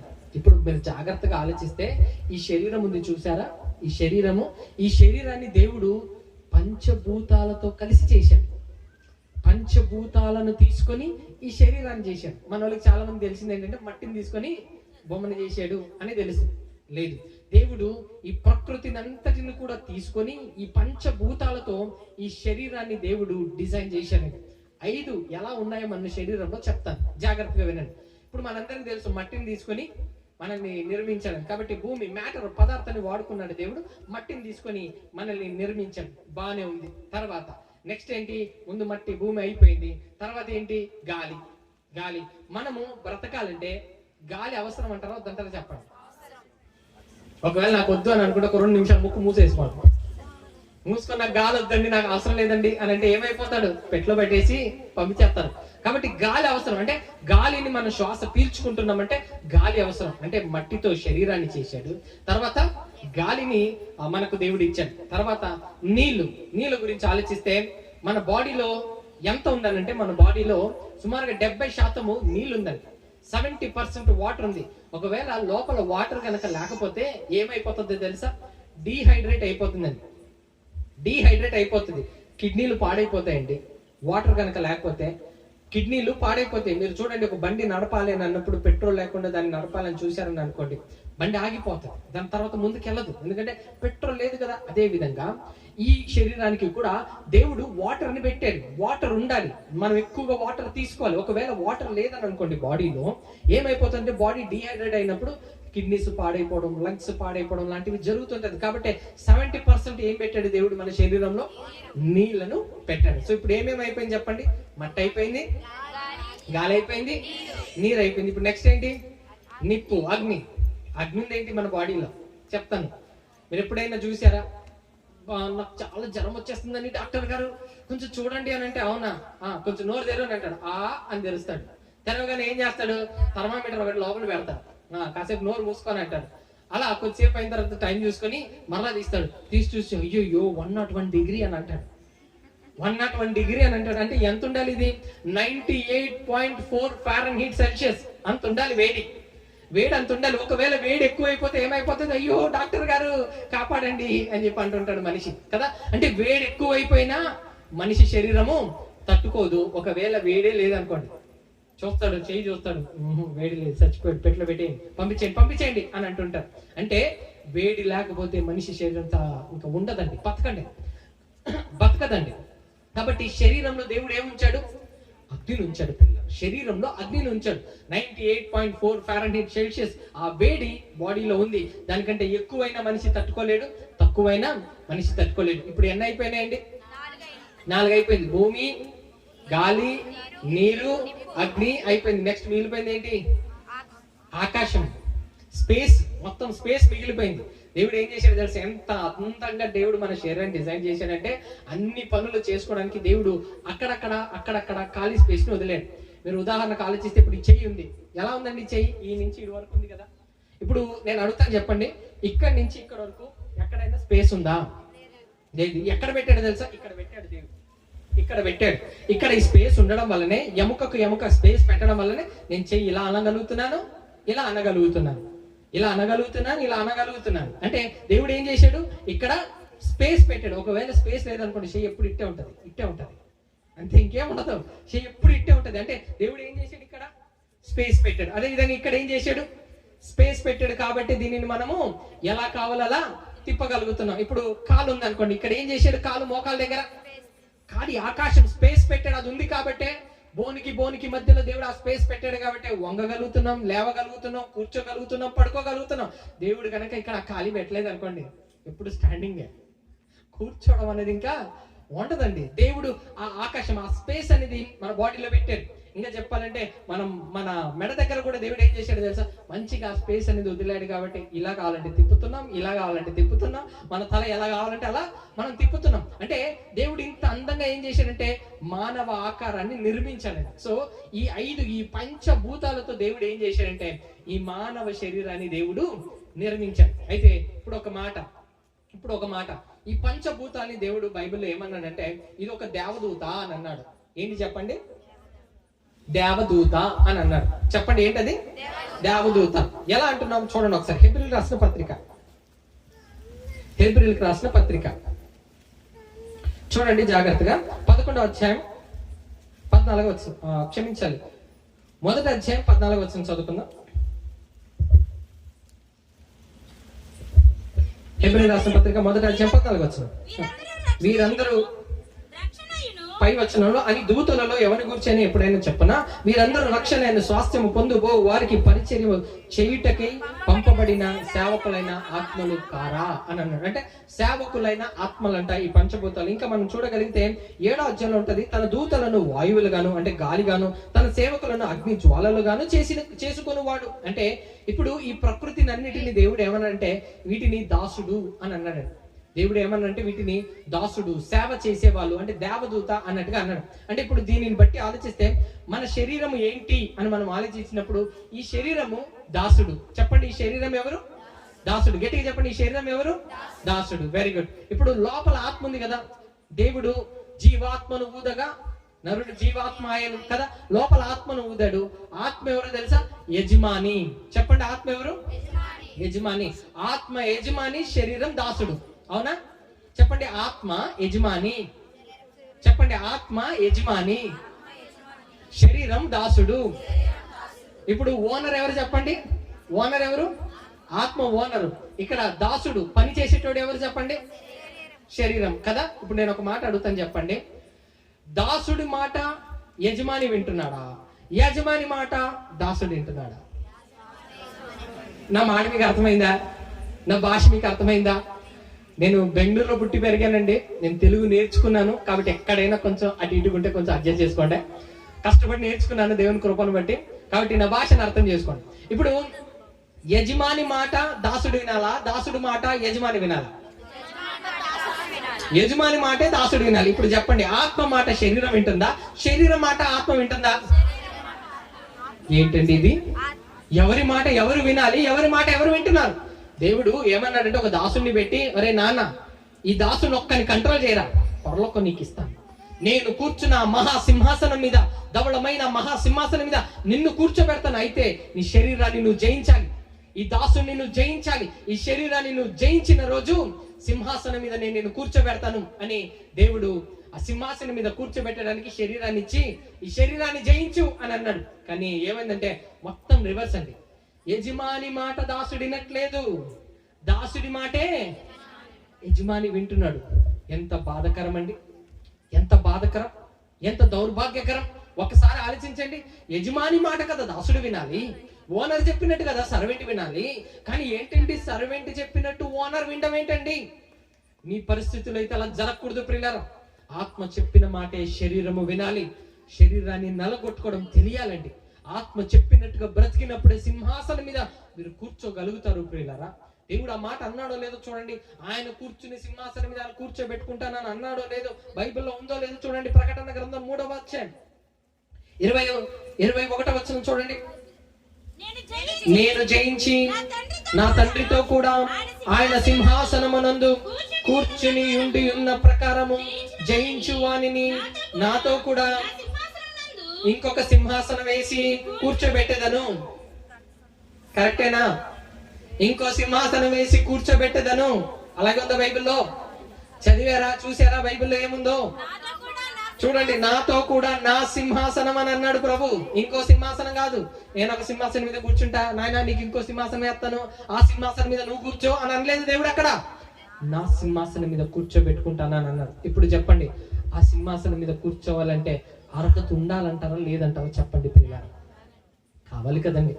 ఏమండి, పదవుల కోసమే, సీఎం కుర్చీల కోసమే అర్హతలు వెతుక్కుంటారండి. నేను కూర్చోవాలని పోటీ పడుతున్నారు. ఇక్కడున్న ఆ పదవుల కోసం మనిషి ఇంత పాకులాడుతున్నాడే, ఇంత ఆరాటం కలిగి ఉన్నాడే, పరలోకంలో దేవుడు కూర్చున్న సింహాసనం దేవుడు మనకి ఇస్తానని అన్నాడు పిల్లలు. ఆ సింహాసనం మీద కూర్చోడానికి మనం ఎంత ప్రయాసపడుతున్నామండి. మనం ఏం చేస్తున్నామండి?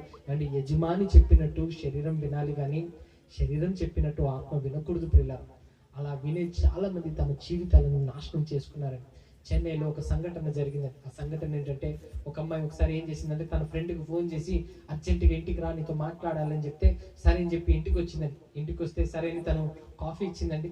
కాఫీ ఇస్తే ఆ అమ్మాయికి ఆ కాఫీ తాగానే మత్తొచ్చి పడుకుండిపోయింది. అలా పడుకుండగానే ఈమె ఏం చేసింది తెలుసా? ఆ అమ్మాయిని తీసుకెళ్ళిపోయి బాత్రూంలో పెట్టి ఆమె బట్టలు తీసేసి ఈమె బట్టలు ఆమెకు వేసి, ఈమె ఆభరణాలని ఆమెకు వేసి, ఆమె బట్టలు ఈమె తీసేసుకొని ఏం చేసింది తెలుసా? అక్కడే ఆమెకు కిరోసిన్ పోసి తగలబెట్టేసిందండి. ఆమె ఆ ఫ్రెండ్ని తగలబెట్టేసి ఈమె అక్కడి నుంచి పారిపోయిందండి. పారిపోతే ఇప్పుడు వీళ్ళ ఇంటికి వచ్చిన వాళ్ళు, ఇంటి చుట్టూ ఉన్న వాళ్ళందరూ కూడా పొగలు వస్తున్నాయి ఏమైంది అని చెప్పి వీళ్ళు అందరూ కూడా పరిగెత్తుకుంటూ వస్తే కాలు మొత్తం మంటలు. ఆ మంటల్లో వీళ్ళు పరిగెత్తుకుంటూ వచ్చి ఆ దుప్పటంతా వేసి ఆర్పి ఆ బిడ్డను తీసుకెళ్లే ప్రయత్నం చేశారు. హాస్పిటల్ తీసుకెళ్తుంటే హాస్పిటల్లోనే చనిపోయిందండి. పాప హాస్పిటల్లోనే చనిపోయింది. అయితే ఇప్పుడు తల్లిదండ్రులు అందరూ పరిగెత్తుకుంటూ వచ్చి ఏమన్నారంటే, అయ్యో మా బిడ్డ చనిపోయింది. ఎవరు ఏడుస్తున్నారో తెలుసా? ఆ ఇంట్లో ఉన్న ఆ తల్లిదండ్రులు వెళ్ళి మా పాపే చనిపోయింది అని అనుకొని హాస్పిటల్లో వెళ్ళి ఏడుస్తూ, అయ్యో మా పాప చనిపోయింది, ఎందుకే ఇలా చేశావు నువ్వు అని చెప్పి వాళ్ళ పాప చనిపోయిందని ఏడుస్తుంటే, ఈలోగా ఇంకొక తల్లిదండ్రులు వచ్చారు. వాళ్ళు ఏమన్నారంటే, ఏమండి వీళ్ళ పాప ఫోన్ చేస్తేనే మా పాప వెళ్ళిందండి ఇంట్లో నుంచి, మా పాప ఎక్కడికి వెళ్ళిందో తెలియదు, ఇప్పటి వరకు రాలేదు, మా పాప ఏమైందో కొంచెం వెతికి పెట్టండి అని పోలీసులకు వాళ్ళు ఎఫ్ఐఆర్ ఫైల్ చేశారు. సరే వెతికి పెడతాము, మిస్సింగ్ కేసు అని రాసుకున్నారు. వెతికారు, వాళ్ళకి దొరకలేదు.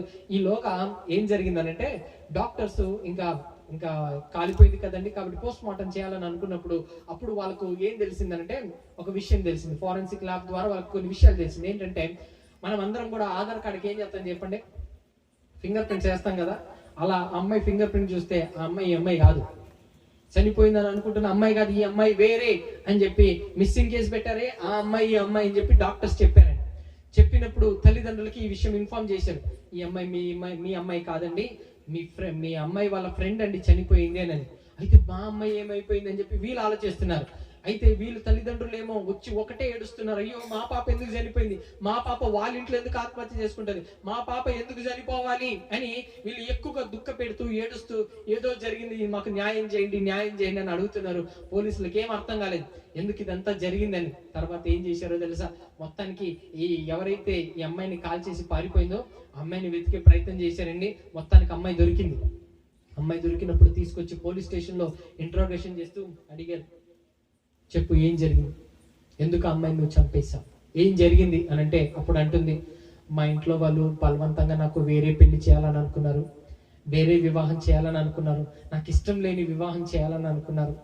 అందుకే నేను తప్పించుకోవాలని అనుకుని నా ఫ్రెండ్కి నేను స్లీపింగ్ టాబ్లెట్స్ ఇచ్చి అది ఇచ్చి తాగించిన తర్వాత తను తాగేసి మత్తు వచ్చేసిన తర్వాత కిరోసిన్ వేసి కాల్ చేశాను. తన బట్టలు నేను వేసుకున్నాను, నా బట్టలు తను వేసుకొని ఇక్కడితో అయిపోయింది, ఇంకా అమ్మ నాన్న కూడా నన్ను ఎత్తుకొని వదిలేస్తారని అనుకున్నాను, కానీ ఇలా జరుగుతుందని నేను అనుకోలేదు అని చెప్పి ఆ 21 ఏళ్ళ పాప చెబుతుందండి. 21 ఇయర్స్ అండి, యవ్వనస్తురాలు 21 ఇయర్స్ ఆ పాప ఇలాంటి పని చేసింది.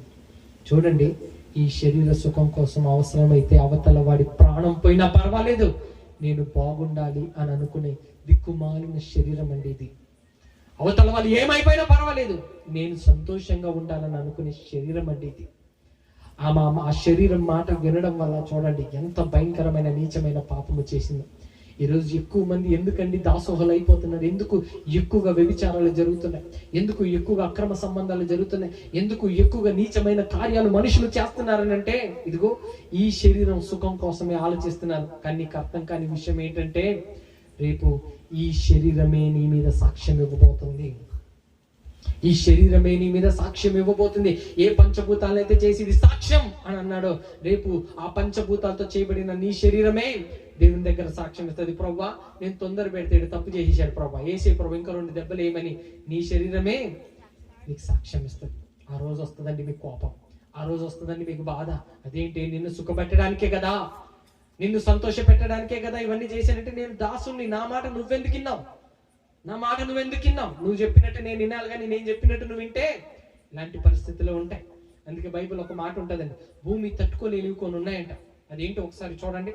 ఒకసారి సామెతల గ్రంథం చూడండి, అక్కడ ఏమని రాయబడిందో. సామెతల గ్రంథం 30వ అధ్యాయం.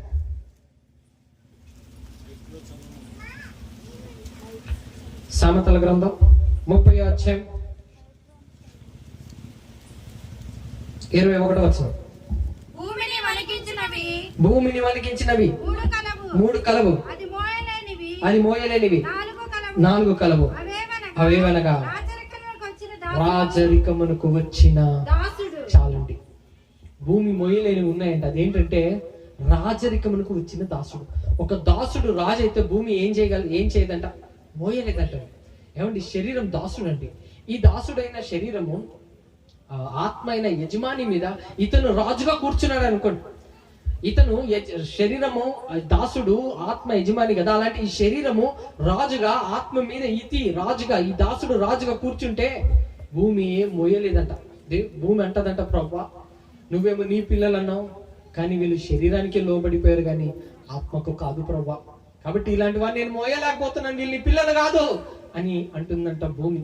ఒకసారి ఆలోచించండి ప్రియులారా, ఒక్కసారి ఆలోచించండి. నీ విషయంలో యజమాని ఎవరు? శరీరమా, ఆత్మనా? ఆత్మ అయితే చాలా సంతోషం అండి, శరీరం అయితే నీ ప్రమాదము ప్రియులారా. శరీరం కోసం, శరీర నీచమైన కోరికల కోసం ఈరోజు మనిషి పరిగెత్తడం చాలా బాధాకరం. బెంగళూరులో మీకు తెలుసా అండి, బెంగళూరులో 500 కోసం, ఒక బీర్ బాటిల్ కోసం చిన్న పిల్లల్ని కూడా కిడ్నాప్ చేశారండి. వాళ్ళు చిన్న పిల్లల్ని కిడ్నాప్ చేసి కిడ్నీలు అమ్మేశారండి. పోలీసులు పట్టుకున్నప్పుడు ఎందుకురా ఇది చేశారంటే, మాకు బీర్ బాటిల్ ఇస్తామన్నారు, 500 ఇస్తామన్నారు, కాబట్టి పిల్లల్ని అమ్మేసాం హాస్పిటల్స్కి అని అన్నారండి. అంటే 500 కోసము, బీర్ బాటిల్ కోసము, మందు కోసము పిల్లల భవిష్యత్తుని పాడు చేసి కిడ్నీలు అమ్ముకుంటున్నారంటే ఏమనాలో ఒక్కసారి ఆలోచించండి పిల్లలు.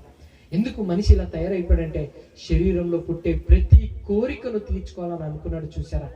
అదే బాధకరము ప్రియులారా. కాబట్టి శరీరము పుట్టించే ఈ పాపిష్టి కోరికలకు మనం లొంగిపోకూడదండి.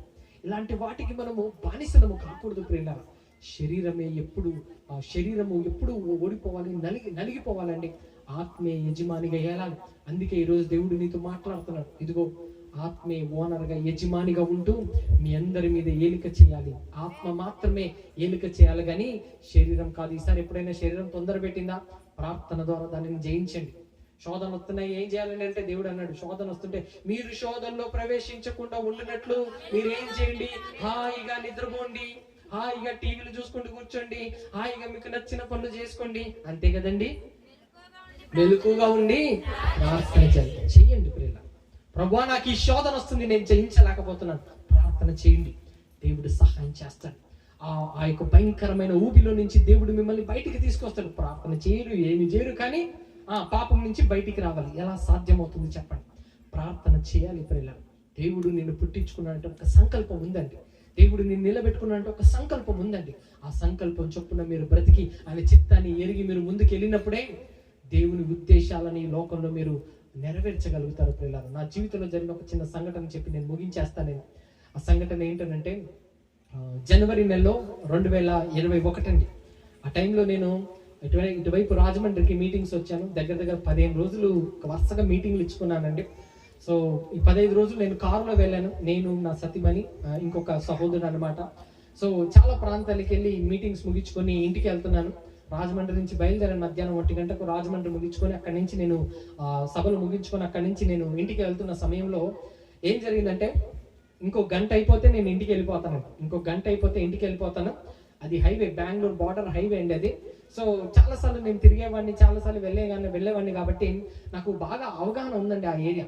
బాగా నేను ఎక్కువగా సేవలు తిరుగుతుంటాను కాబట్టి నాకు అది బాగా అవగాహన అండి ఆ ఏరియా. సరే, నేను వెళ్తున్న సమయంలో ఏం జరిగిందంటే, అది జనవరి నెల కాబట్టి డ్రైవింగ్ చేసే వాళ్ళు బాగా తెలుస్తుంది, పొగమంచు ఎక్కువ అండి ఆ టైంలో. 4-5 అయిపోతే పొగమంచు ఎక్కువగా వస్తుంది. అందులో బాగా నేను స్ట్రెయిన్ అయిపోయి నీరసంతోనే నేను డ్రైవ్ చేస్తున్నాను. సో డ్రైవ్ చేస్తున్నప్పుడు ఒకే రోడ్ అండి, స్ట్రైట్ రోడ్ ఉంటుంది. సరే, స్ట్రైట్ రోడే కదని అప్పుడు స్విఫ్ట్ డిజైర్ ఉంది, అలా నొక్కితే అలా పోతా ఉంటుంది అనమాట బండి. సో అలా హైవేలో 100లో పోతుంది బండి. అలా వెళ్తుంటే పొగమంచు వచ్చేసిందండి. సడన్ గా అంత పొగమంచు వచ్చేసరికి రోడ్ ఏం కనపడలేదు. సరేలే, ఇది దాటేసి వెళ్ళిపోతే ముందుకు వెళ్ళిపోవచ్చు కదా అని అనుకున్నాను. ఆ పొగమంచులో అలా వెళ్ళిపోయింది బండి. అలా వెళ్ళిపోయిన తర్వాత సడన్ గా అంత పొగమంచు అంతా క్లియర్ అవుతూ ఇంకొంచెం దగ్గరికి వెళ్ళేసరికి చూస్తే రోడ్ ఇలా టర్నింగ్ ఉంది, ముందేమో లోయ ఉందన్నమాట పెద్దది. సో ఆ స్పీడ్ లో కనుక వెళ్ళిపోతే అక్కడే చచ్చిపోతామండి. కాబట్టి అలా ఈ కార్ ఇలా వెళ్తున్న టైంలో నేను ఏం చేశానంటే, ఇటు కార్ వెళ్తుంది, ఇటు వచ్చే కార్లు అండి ఇవన్నీ.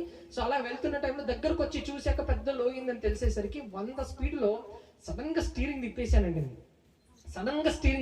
అలా తీసేసరికి ఇలా వెళ్తున్న కార్ సడన్ గా ఇలా తిరిగింది అనమాట. ఇలా తిరిగి ఇక్కడ డివైడర్ ఉంది, ఈ డివైడర్కి వెళ్ళి గుద్దుకొని కారు ఇలా పైకి లేచిందండి. కారు పైకి లేచింది. ఎప్పుడైతే కారు గాల్లో ఉండిపోయిందో, అలా ఉండిపోయేసరికి నిజంగా ఆ క్షణం నేను అనుకున్నాను, దేవుడు నాకు ఇచ్చిన ఆయుష్ ఇంతటితో అయిపోయిందని అనుకున్నాను. ఎందుకంటే నేల మీద ఉన్నంత వరకు బండిని కంట్రోల్ చేయొచ్చేమో కానండి, గాల్లోకి వెళ్ళిన తర్వాత ఏమీ చేయలేమండి. ఇంకా నాకు అనిపించింది, అంతేనేమో నా జీవితం ఇక్కడతో ముగిసిపోతుందేమో అని ఆ క్షణం నేను అనుకున్నాను. ఇక బండి ఇలా లేచి ఇలా పడిందండి. ఇంకా లేచి ఇలా స్పీడ్లో ఇలా వెళ్ళి ఇలా పడింది అనమాట. నిజంగా అండి, ఆ స్పీడ్లో అలా పడితే నిజంగా డ్రైవరు స్పాట్ అవుట్ అయిపోవాలి, నేను స్పాట్ అవుట్ డెడ్ అయిపోతానండి ఎవరైనా కూడా. కానీ దేవుని మహా ఎంత గొప్పదంటే, అక్కడ నేను డ్రైవింగ్ సీట్లో ఉన్న నేను వెనకాల మా సతీమణి పడుకొని ఉంటే తన దగ్గరికి వెళ్ళి పడ్డానండి. నిజంగా నేను ఆ డ్రైవింగ్ సీట్లోనే ఉండింటే, అది తిరిగే ప్రాసెస్లో నేను వెనక్కి వెళ్ళి పడ్డాను. ఒకవేళ అక్కడే కనుక డ్రైవింగ్ సీట్లో ఉండింటే భయంకరమైన డ్యామేజ్ అండి నాకు. కానీ వెనకాల వెళ్ళి పడ్డాను. అలా పడిన తర్వాత బండి ఇలా పడింది. ఇలా పడి మళ్ళీ పల్టీలు కొట్టింది అనమాట. 3 సార్లు పల్టీలు కొట్టింది. అలా పల్టీలు కొడుతున్నప్పుడు గ్లాస్ పీసులన్నీ పగిలిపోతుంటే నేనైతే చేతులు అడ్డులు పెట్టుకున్నాను. ఇలా తగిలి ఇలా వెళ్ళిపోయిందండి. కానీ నేను భయపడిపోయానండి. అయ్యో, ఇంకా 2 ఉన్నారు కదా, ఇదేమో చాలా షార్ప్ గా ఉన్నట్టుంది, ఇవన్నీ పగిలేవన్నీ, ఒకవేళ ఎక్కడైనా వీళ్ళకు గుచ్చుకుంటే ఏమైపోతారని చూశాను. దేవుని మహాకృప, ఏం కాలేదండి. తర్వాత అది పల్టీలు కొడుతున్నప్పుడు పెట్రోల్ ట్యాంక్ ఓపెన్ అయిపోయిందండి. పెట్రోల్ ట్యాంక్ ఓపెన్ అయిపోతే ఎంత భయపడ్డంటే, పెట్రోల్ ట్యాంక్ ఓపెన్ అయిపోతే అగ్ని వచ్చేస్తుందండి. దేవుని మహాకృప, ఏం కాలేదు. వెళ్ళి అవతల పడ్డాం. అప్పుడు కూడా భయపడ్డాం. ఇటు అటు వెహికల్స్ వచ్చి ఒకవేళ కొట్టేస్తే స్పీడ్కి ఏంటి పరిస్థితి అని అనుకున్నాం.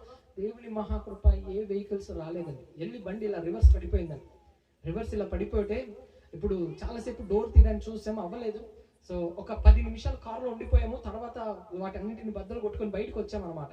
గ్లాస్ అన్నింటిని బద్దలు కొట్టుకొని బయటకు వచ్చేసరికి అప్పుడు చుట్టూ జనాలు వచ్చేసారు, అంబులెన్స్ వచ్చేసింది. అందరూ అప్పటికప్పుడే ఫోన్ చేసి భయంకరమైన యాక్సిడెంట్ అయింది రండి అని చెప్పి అన్నారు. సరే అని చెప్పి ఆ అంబులెన్స్ పరిగెత్తుకుంటూ అన్ని పట్టుకొచ్చారండి. అన్ని పరిగెత్తుకుంటూ వచ్చి కారు చూశారు. కారు చూస్తే నుజ్జు అయిపోయిందండి. కారుని చూసి అయ్యో స్పాట్ డెడ్డా అని అడిగారండి.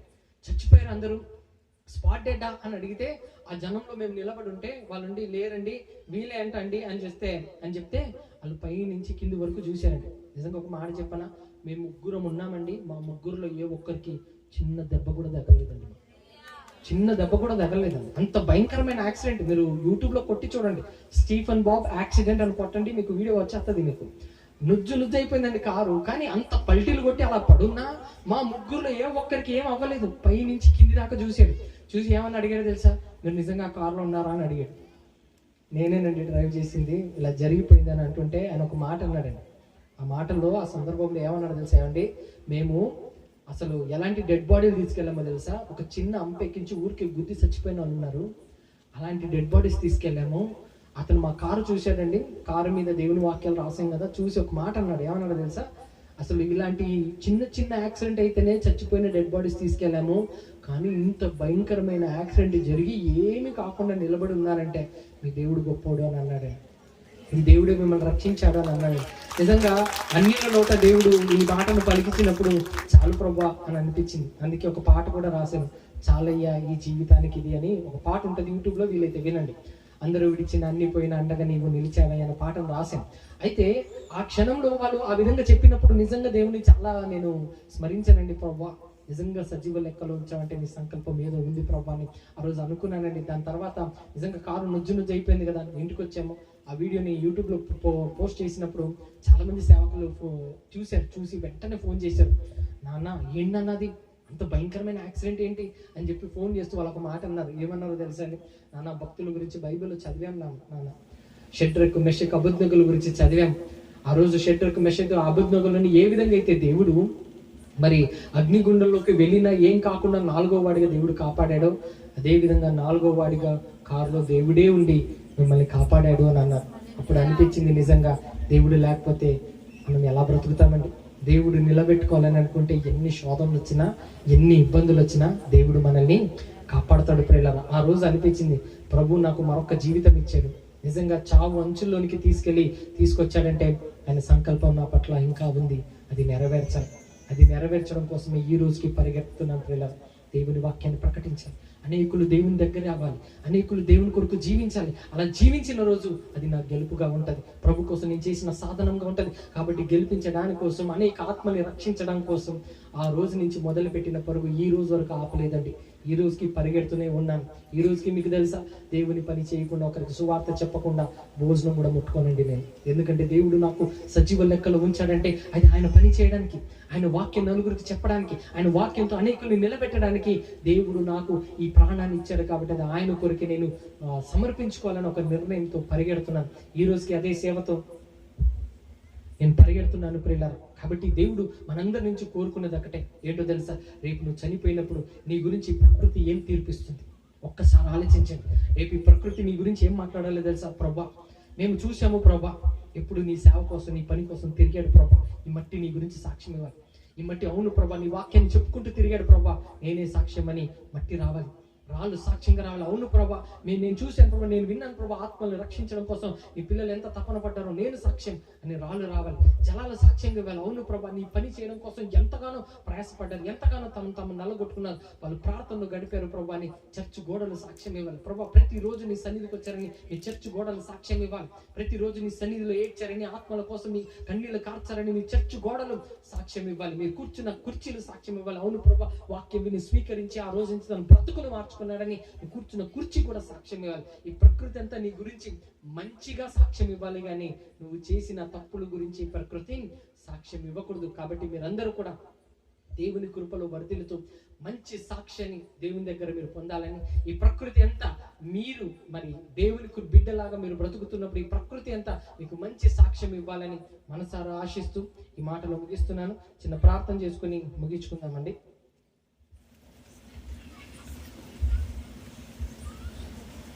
ఘోర పాపినైనా నేను నీకు దూరంగా పారిపోగా, ఘోర పాపినైనా నేను నీకు దూరంగా పారిపోగా, నన్ను క్షమించి నన్ను హత్తుకున్నావయ్యా, నీ ప్రేమతో నన్ను క్షమించి నన్ను హత్తుకున్నావయ్యా, ఎంత మంచి దేవుడవేసయ్యా, ఎంత మంచి దేవుడవేసయ్యా, చింతలన్నీ తీరేనయ్యా నిన్ను చేరగా, ఎంత మంచి దేవుడవేసయ్యా, నా చింతలన్నీ తీరేనయ్యా నిన్ను చేరగా, ఎంత మంచి దేవుడవేసయ్యా, ఎంత మంచి దేవుడవేసయ్యా. ప్రార్థించుకున్నాం. పరిశుద్ధుడైన మా కన్న తండ్రి, మహోన్నతుడ దేవా, ఈ ప్రత్యేకమైన సమయంలో తండ్రి ఈ మొదటి వర్తమానాన్ని మీరు దీవించినందుకై మీకు స్తోత్రములు తండ్రి. మీ ప్రజలతో మీరు నేరుగా మాట్లాడినందుకే మీకు వందనాలు దేవా. మీ దివ్య గ్రంథంలో నాయన అనేకమైన సత్యాలను మీరు మాకు తెలియపరిచినందుకే మీకు వందనాలు తండ్రి. ప్రపంచంలో ఏ శాస్త్రవేత్తకి తెలియని సంగతులు నాయన మీ గ్రంథంలో మీరు రాసి ఉంచి వాటిని మీరు మాకు వివరించినందుకే మీకు హృదయపూర్వకంగా వందనాలు తెలియపరుచుకుంటున్నాం. ఈ ప్రకృతి ఎంత మా మీద సాక్ష్యం ఇస్తుందని, సాక్ష్యం ఇవ్వడానికి ఈ ప్రకృతిని మీరు ఉంచారని, ఇటువంటి ఒక గొప్ప సత్యాలను మీరు మాకు తెలియపరిచినందుకే మీకు వందనాలు దేవా. తండ్రి, మీ పిల్లలందరినీ మీరు జ్ఞాపకం చేసుకోండి. విన్న వాక్యం నిష్ప్రయోజనం కాకూడదు తండ్రి. ఆ వాక్య ప్రకారంగా మీ కొరకు మరింత గొప్పగా, మరింత బలంగా వారు వాడబడుటకు మీరు కృప చూపించండి. మీ సేవలు యథార్థంగా ఉండుటకు మీరు కృప చూపించండి. మీ పరిచర్లు యథార్థంగా బ్రతుకుటకు మీరు కృప చూపించండి. ఈ ప్రకృతి ఎంత సాక్ష్యం ఇస్తుందని తెలుసుకొని నేను ఈ ప్రకృతి నుంచి మంచి సాక్ష్యము పొందుకునే వారిగా మీ బిడ్డల జీవితాలను మీరు మార్చమని ప్రాధాన్యపడుతున్నాను. మీ పిల్లలందరూ కూడా మీ కొరకు ఉన్నతంగా జీవించుటకు మీరు కృప చూపించండి. వచ్చిన ఆత్మలో ఏ ఆత్మ నశించిపోకూడదు దేవా, ఏ ఆత్మ తప్పిపోకూడదు తండ్రి. ఏ ఒక్కరు దేవ వెనకడుగు వేయకూడదు నాయన. ప్రతి ఒక్కరు కూడా యజమాని అయిన ఆత్మను గెలిపించి శరీరమైన ఈ దాసుని నలగొట్టులాగున వారిని మీరు దీవించమని ప్రాధేయపడుతూ మీ బిడ్డలందరినీ మీ చేతులకు అప్పగిస్తున్నాను. మీ రెక్కల కింద భద్రపరుస్తూ కాచి కాపాడమని ప్రాధేయపడుతూ రెండో వర్తమానాన్ని కూడా దేవా మీ మహిమార్థమై మీరు ముందుకు నడిపించి రేపటి రోజు జరగనైన మీటింగ్ సభలను కూడా తండ్రి మీ మహిమార్థమై జరిపించి నాయన మీ యొక్క నామానికి ఘనత కీర్తి వచ్చేలాగున ఈ మీటింగ్లను, ఈ సభలను మీరు ఆశీర్వదించాలని, వీటి కొరకు కష్టపడిన ప్రతి ఒక్కరిని పర సంబంధమైన దీవెనతో నింపి ఆశీర్వదించాలని యేసయ్య పరిశుద్ధ నామం పెరట వేడుకొంచి ప్రార్థిస్తున్నాను తండ్రి. ఆమేన్. అందరికీ ప్రభు పెరట వందనాలండి.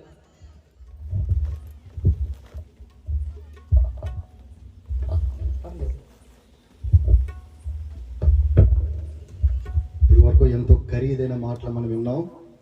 ఆకాశము వారి దోషములను బయలుపరచును, భూమి వారి మీదకి లేచును. భూమి మీద ఉన్న ప్రతి నిర్జీవమైన వస్తువు, మట్టే గాని, రాయే గాని, గోడ గాని, వస్త్రమే గాని ఏమిస్తుందంట? తీర్పు తీరుస్తుందంట, సాక్ష్యం ఇస్తుందంట. ఎప్పుడు? On the day of judgement, తీర్పు దినమున ఏమిస్తుందంట? సాక్ష్యం చెప్తుందంట. అందుకే మనం ఎలా ఉండాలి? వివేకం కలిగి ఉండాలి. యెహోవా యందు భయభక్తులు కలిగి వారు ఎలా ఉంటారంట?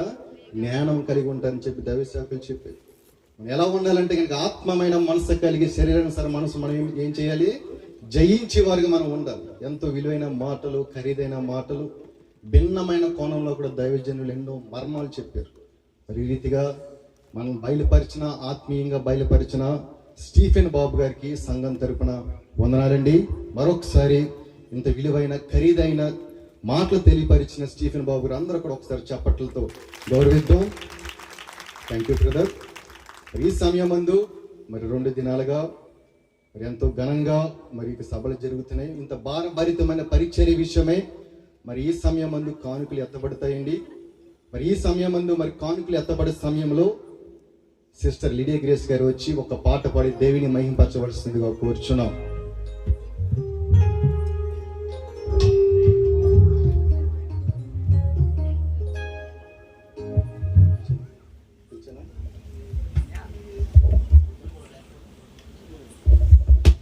చందా కొరకు ఏర్పరచబడిన వాలంటీర్స్ త్వరగా రావాలండి. మనకున్న ప్రతి నిమిషం కూడా చాలా అమూల్యమైనది, విలువైనది. చాలా యాక్టివ్గా అందరూ కూడా పార్టిసిపేట్ చేయాలండి. వాలంటీర్స్ చందా కోసం ఏర్పాటు చేసిన వాలంటీర్స్ త్వరగా రావాలి, సహకరించవలసిందిగా కోరుచున్నాం.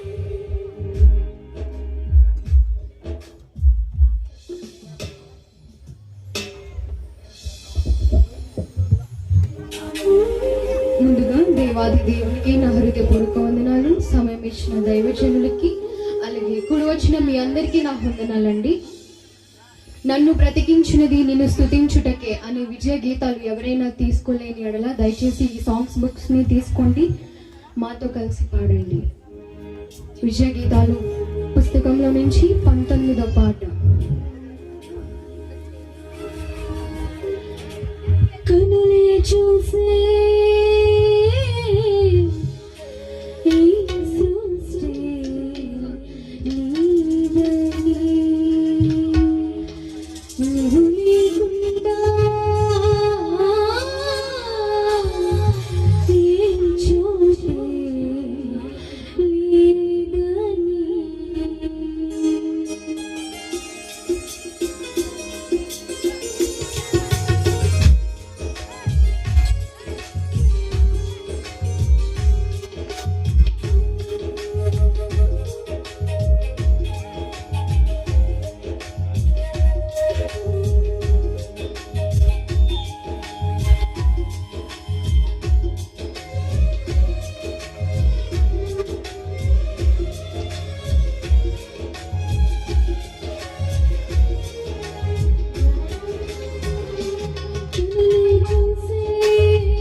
కొరకు ఒకసారి లేచి నిలబడి దేవుని మహింపరచుదాం.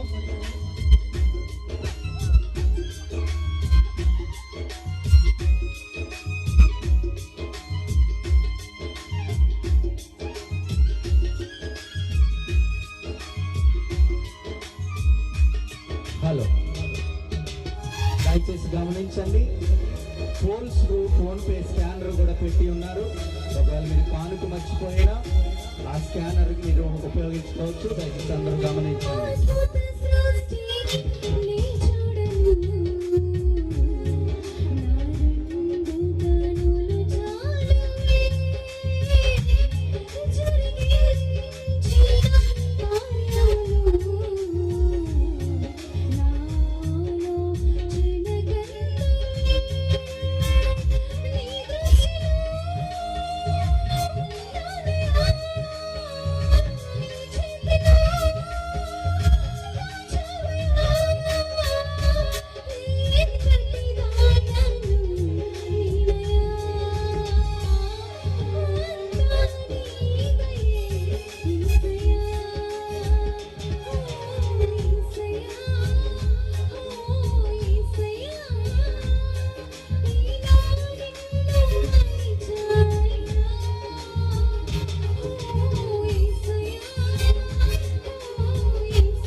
అందరూ కూర్చోండి.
కానుకల నిమిత్తమే, రెండో వర్తమానం నిమిత్తమే దైవజనులు ఆల్పాల్లో పరిచర్య చేస్తున్న విశ్వాసం గారు వచ్చి ప్రార్థన చేయవలసిందిగా ప్రభు పేరిట కోరుచున్నాము.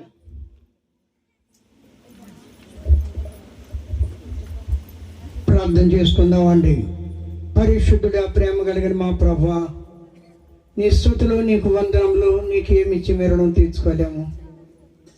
నీ దోస్తుల్ని, ఆకాశమును భూమిని మా మధ్యన పెట్టి చక్కగా వాడుకున్నారు. నీకు వందనాలు. నీ పాదాలు